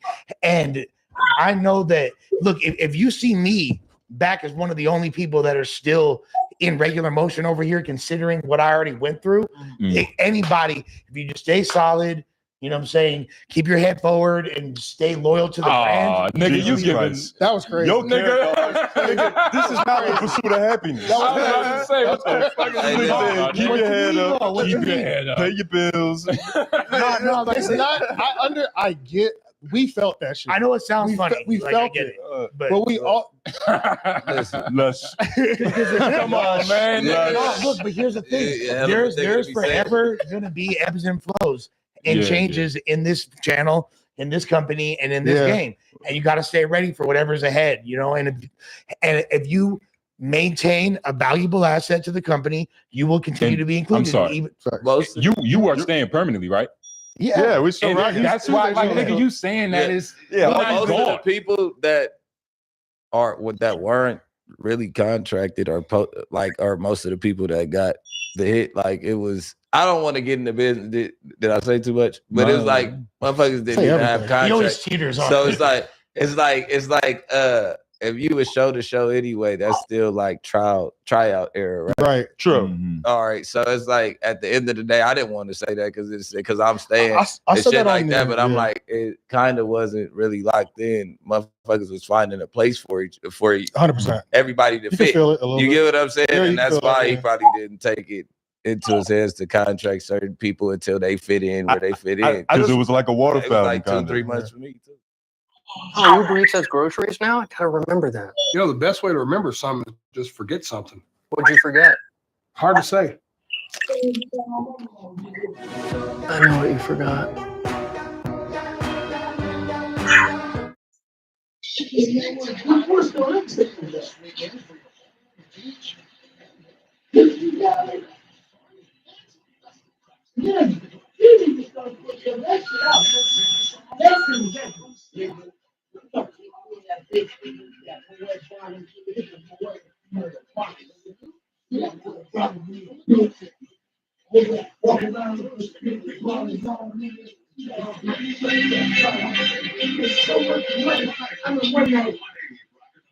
They've been at a concert. You have to maintain it. And listen, the whole ass is very much. Listen, I'm sure that everybody, I gotta show them the kids. When they watch, I say, hey, I got another pop. I go in the mouth. Stop the thing. You got it, man. You got it. How do you do shit? I ain't know what fucking shit. We're not going to pay for your club. We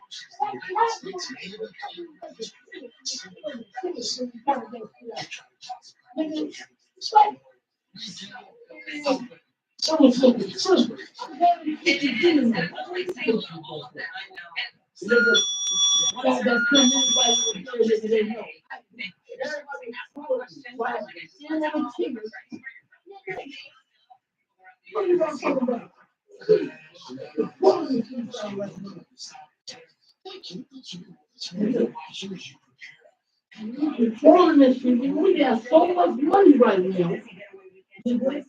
Everything outside on B.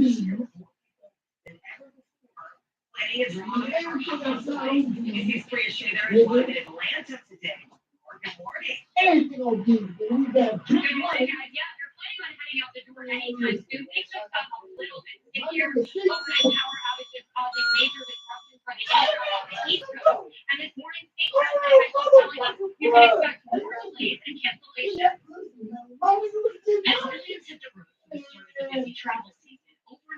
Thousands of commuters left stranded along the East Coast after a power outage. The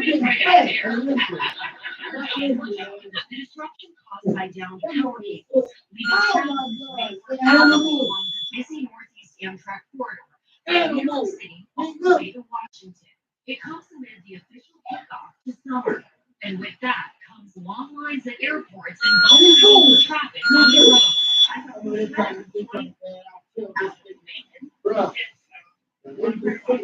This year, AAA says road tripping is how Americans are choosing to travel, with a potential record-breaking 3.4 million expected to hit the roads on Thursday and Friday. Those are really booming.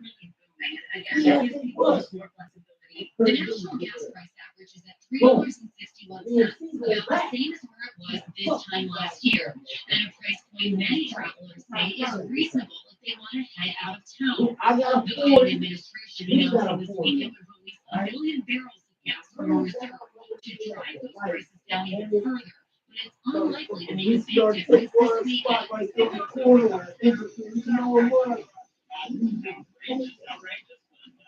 weekend.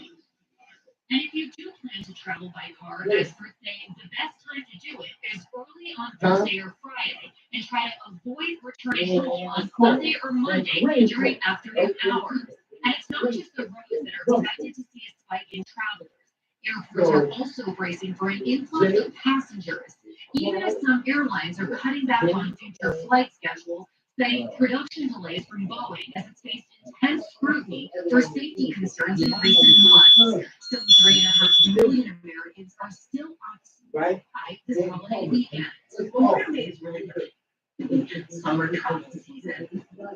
And some good news from Amtrak this morning. They are saying service has been restored and is back on schedule in the region as we so far. And by the way, guys, I can't where everyone's going this Memorial Day weekend. Well, the top domestic destination for travelers is Orlando, Florida. The top international destination for travelers, Rome, Italy. Yeah. Just say that. All right, Priya, thank you. She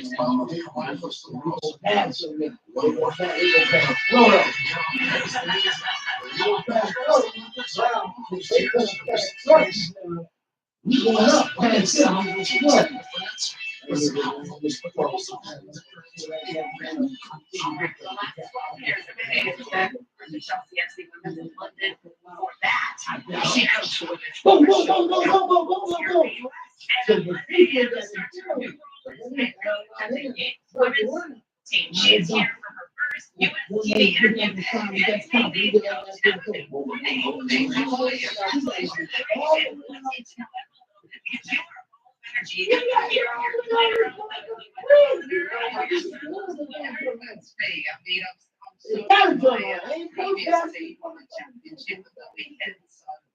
interview. I come into this job full of excitement and a winner. And your previous team is also one side in a room. Yes, the team that you built from the ground up. Tell us about your history there. I was lucky to be, getting the rain in America. I was in England 12 years ago. Everything that they learned from the USA here and built it from the bottom. We literally went out there. We had no office, we had no 12 years we've gone from, France nowhere to top 13 in the world. So absolutely the experience was something that is very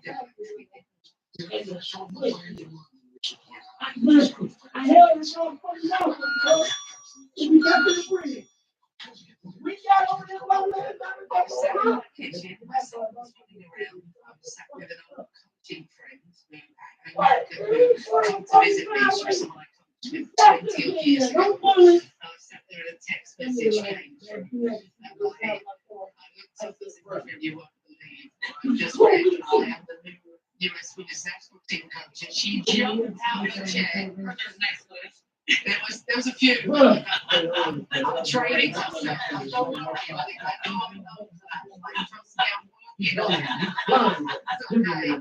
But it was amazing news.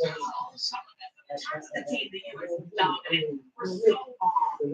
It's not very fancy for this in the last World Cup.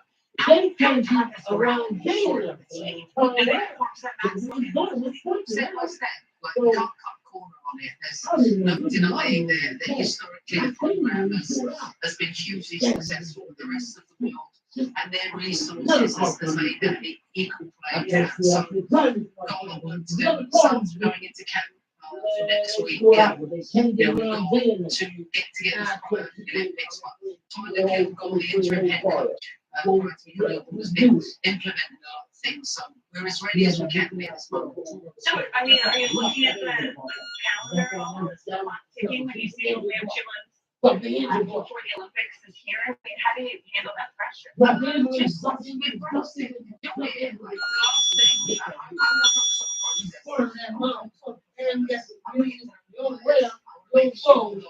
In the limited time we have together, we make the most of it. And for me, pressure is a huge privilege. We get the opportunity to go to the Olympics, and my focus is to make sure that everybody is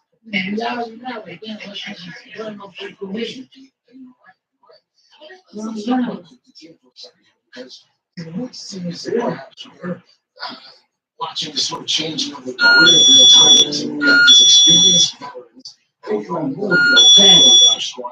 It's not that they don't play. How do you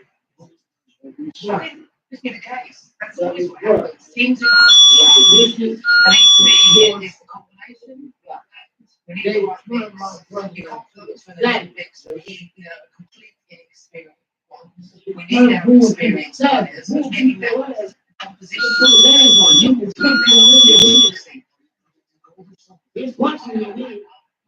Here.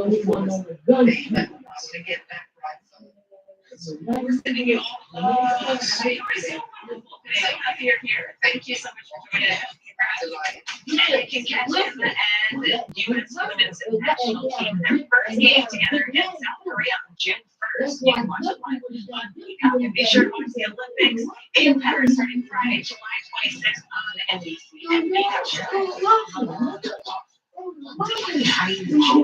Shop the toys that tell us about the biggest if you're living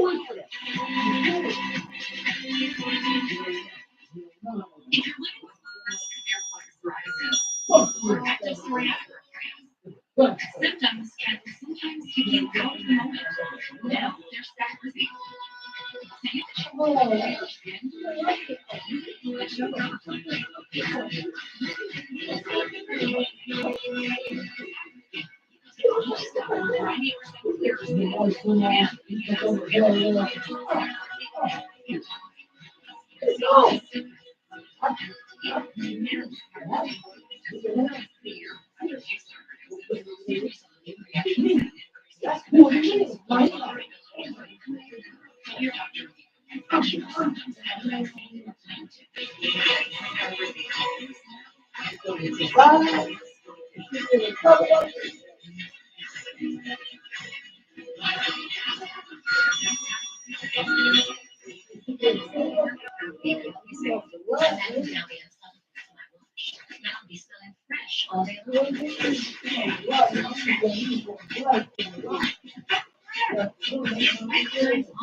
Plus odor protection.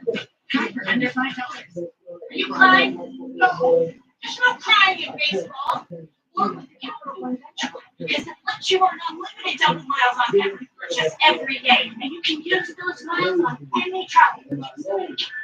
What's more, if you spend blood when you brush, it could be the start of a college. New Paradox Active Gum Repair Blood Pressure. A new toothpaste for Paradox Gum experts. Deep damage hair deep repair. Everpure bone repair from L'Oreal Paris. First system of foaming hair follicles repairs weak inner hair follicles. Experiments hair in just 1 year. Prevents breakage as well as a $90 routine. Everpure from L'Oreal Paris in 1 day. Drift into the world of Candy Crush.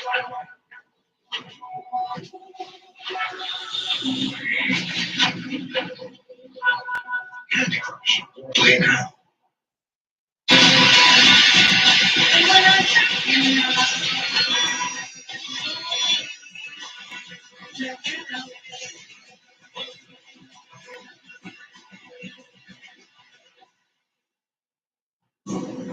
This is a craft 170 years in the making. For bold, smooth flavor in every batch of black silk. It's something to be proud of themselves on. Folgers. Here, that's the Folgers. Shake up your shower with a flavor for every feeling. This stuff freshens you up. This stuff winds you down. This stuff makes you flow. And this stuff keeps you going. So there's air in your room. There's a time for everybody. Try killing bugs the Marie way. Not the other way. Zemo traps its light to attract and trap flying insects with no odor and no pests. They work continuously, so you don't have to. Zemo, people friendly, welcome down. Searching out to be more fast and less than 24 hours. Okay, babe. Fresh people with their allergies. Seize the day. Certain.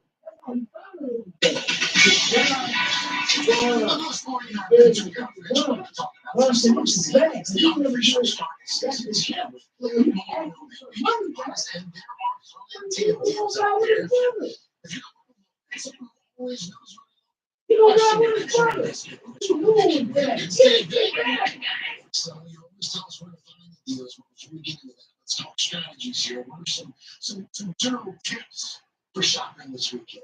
We consulted with one of our experts for the shopping crazy coupons lady, and one thing she mentioned is avoid the crowds by starting today, right now. I mean, after the third hour today, of course, and the fourth hour. But you can go online all of your favorite retailers. Everybody's having some sort of Memorial Day sale. The key is Don't spend to save, no spending. Don't buy anything that you don't need, but you were in the market. Clothing and you needed to refresh your wardrobe. This is the time to go to your favorite stores and look online. The other thing is buying in bulk is great. You can not really out how you big summer, but buying online means you're not going to use them, just find what you need because you'll end up using money that way. Plain paper plates not only are good for your wallet, they're also good for the environment. You just buy the plain, compostable paper plates, all the extra plastic, all the paints, the colors. You don't need them, and those plates are really expensive. And then finally, this is an app we have talked about before. It's called Fetch. I've had people email me and say, "Is this legit? Is it a scam?" It is legit. Here's how it works. Everything you buy, all kinds of staples like peanut butter, toothpaste, there are many items on the Fetch app. You have to go through the work of scanning the receipts to say, "I bought these things," but then it adds up the points to translate the gift cards for legitimate businesses, restaurants, stores, retailers that you would want to use. Nothing. You just have to do the work. That's the work. You have to take a picture of your receipt. Take a picture of your receipt, but it's pretty easy to do. And you can actually link your Instacart account. You can link your Amazon account. So that way it's done automatically for you. All right. So check it out. One big category is appliances. These big holiday weekends are the time to buy those big ticket items. If you need that new fridge, dishwasher, washer, dryer. So you're going to check Best Buy, the usual suspects, and as well as your local hardware electronics stores will have sales. But Best Buy has this deal now. There are some things up to 45% off, LG, Samsung, but you're also going to get up to another $500 e-gift card. They do have the store lid. Up to $500 off major appliance, all the brands you can think of. At Lowe's, to the sale, they're also going to give you 5 purchases. They've got 30 to 50% off and deals in your fridge, microwave, dishwasher all at the same time. What a fridge. Yeah, I love that. Every department store has a Memorial Day sale happening right now. It's just on Nordstrom's website yesterday. They're after the shoes. No, get these for a while. And just one time.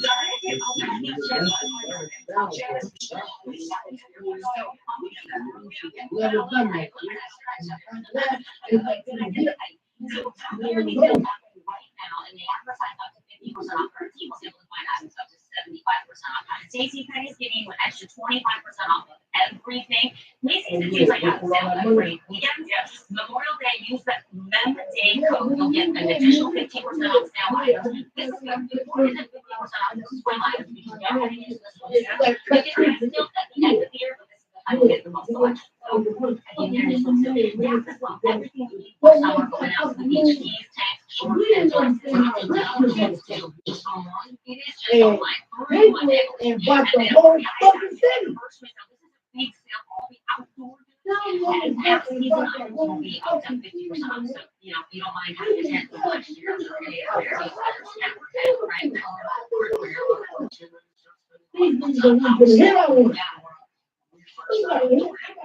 the end of summer if you want the best deals, but to get the deals now, Downey Furniture and Grills and that sort of thing, Home Depot, and new exclusively that we can reveal here on the third hour, they have a deal with Instacart now, Home Depot.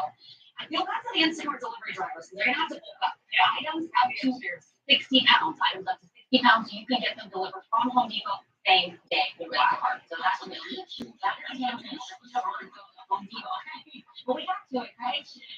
And then love Target, right? I know you love hanging baskets and plants, so that's a good time to go. Just like that, weird different things.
Dan made progress with his mental health, but his medication caused him intentional space needs and functional target dyskinesia or TD.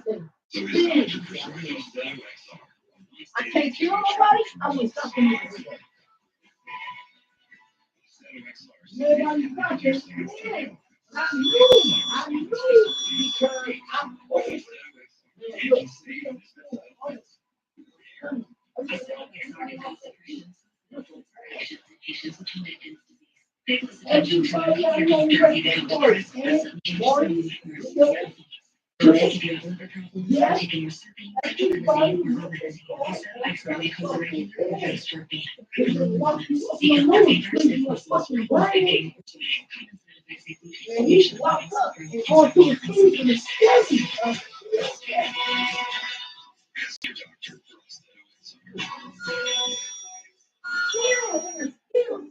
What keeps baby skin healthy? A diaper that doesn't leave skin wet. That's why Pampers authors absorb sweat is better. For up to 100% leak-proof protection and 0% skin irritation. Pampers for healthy baby skin. See, Hollywood Explorer lets you easily compare home insurance options so you can get what you need without overpaying. Yeah, we spent a lot of time. Sorry, that's our ghost. Yeah, okay. Smart one is like, there's mold behind the backslash. Yep. Well then, let's see if we can save you some money with Progressive. Guess how much I originally paid for this fireplace? $23. Materials and flavor. Just ignore it.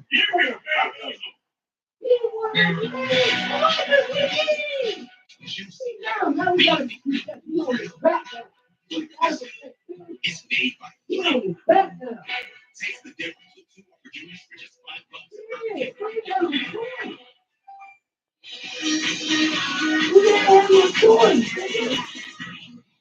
Things started out great, but once the new project in the beginning, And next thing you know, it was like I'm invisible. So I switched up and got me a new phone carrier. Now we're trying to get you guys to feel it again and again. Introducing Metro Plus. Free 5G phones when you join. Same deals for new customers when you stay. New Metro. New science shows. Listerine is 5 times more effective than smoking and reducing black bugs and healthier. Listerine, feel the look.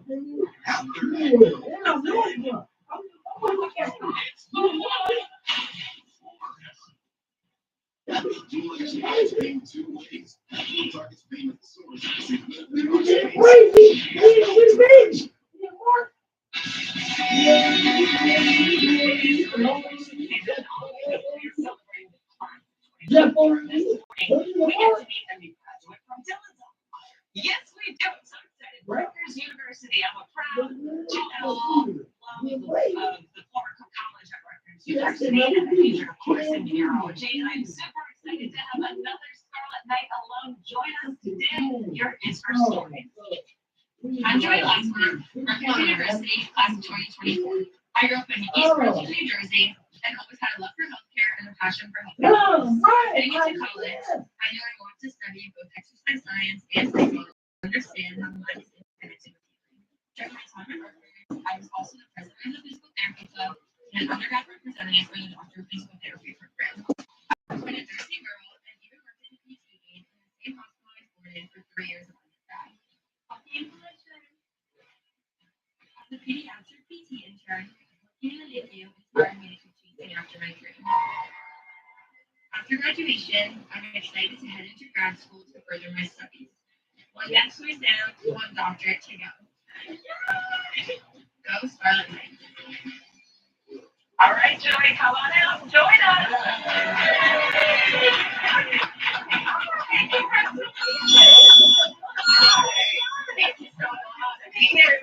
Congratulations. It looks like you made the most of your time at Harvard. You had some great memories, some great friends. So looking back on the last several years, I mean, what would you say your best memories are? Hard to pick from, but as the physical therapy club president, I was able to organize and host a holiday tournament with therapy partnership with Make-A-Wish Foundation. Really nice to be able to show up for something that I was learning, as well as a bunch of people from the Rutgers community from other clubs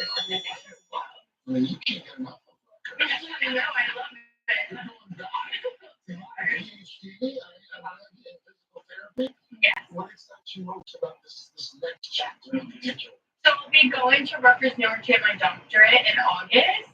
I'm really excited for the clinicals there. So in undergrad, I did a lot of behind the scenes with PT, but in your clinicals, you really get to step into like the PT issues and actually work with your own patient. I love that. Okay, on this show, we do this segment, we call it facts or myths, and sometimes we just fall.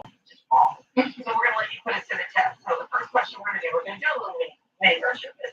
Let's start off with the first one. And actually don't know the answer.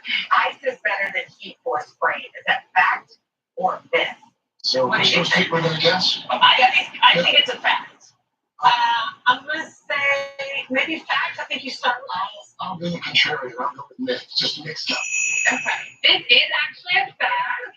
Yes, it's a little bit of a trick question. Some doctors are going to tell you different things, but most doctors will tell you in the first 1 to 3 days to apply ice. Okay. And then use heat for anything that's chronic or more long-term pain.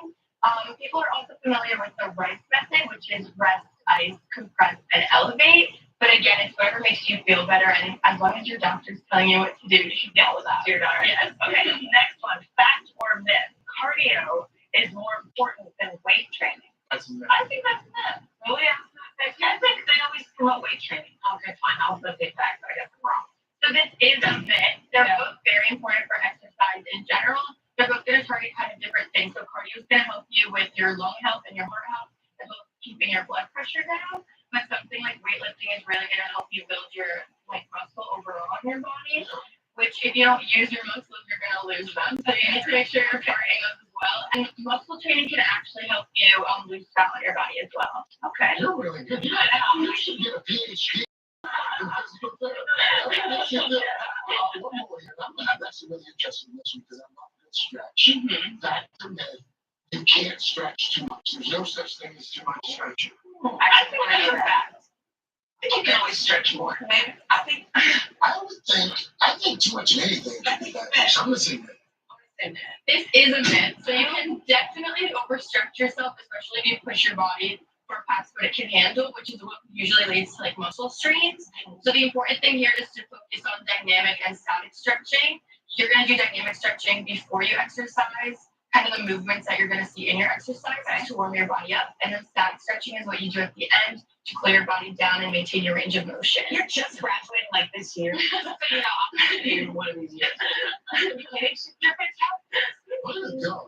You represent Rutgers well. We always get advice. Dylan, it's your turn.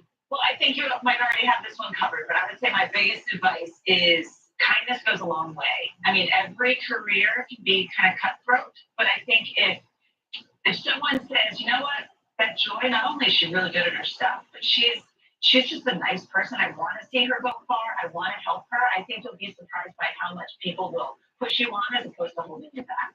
And that was good hands with you. Thank you so much. Congratulations. Way to represent Rutgers. Congrats on everything. You're going to do fantastic.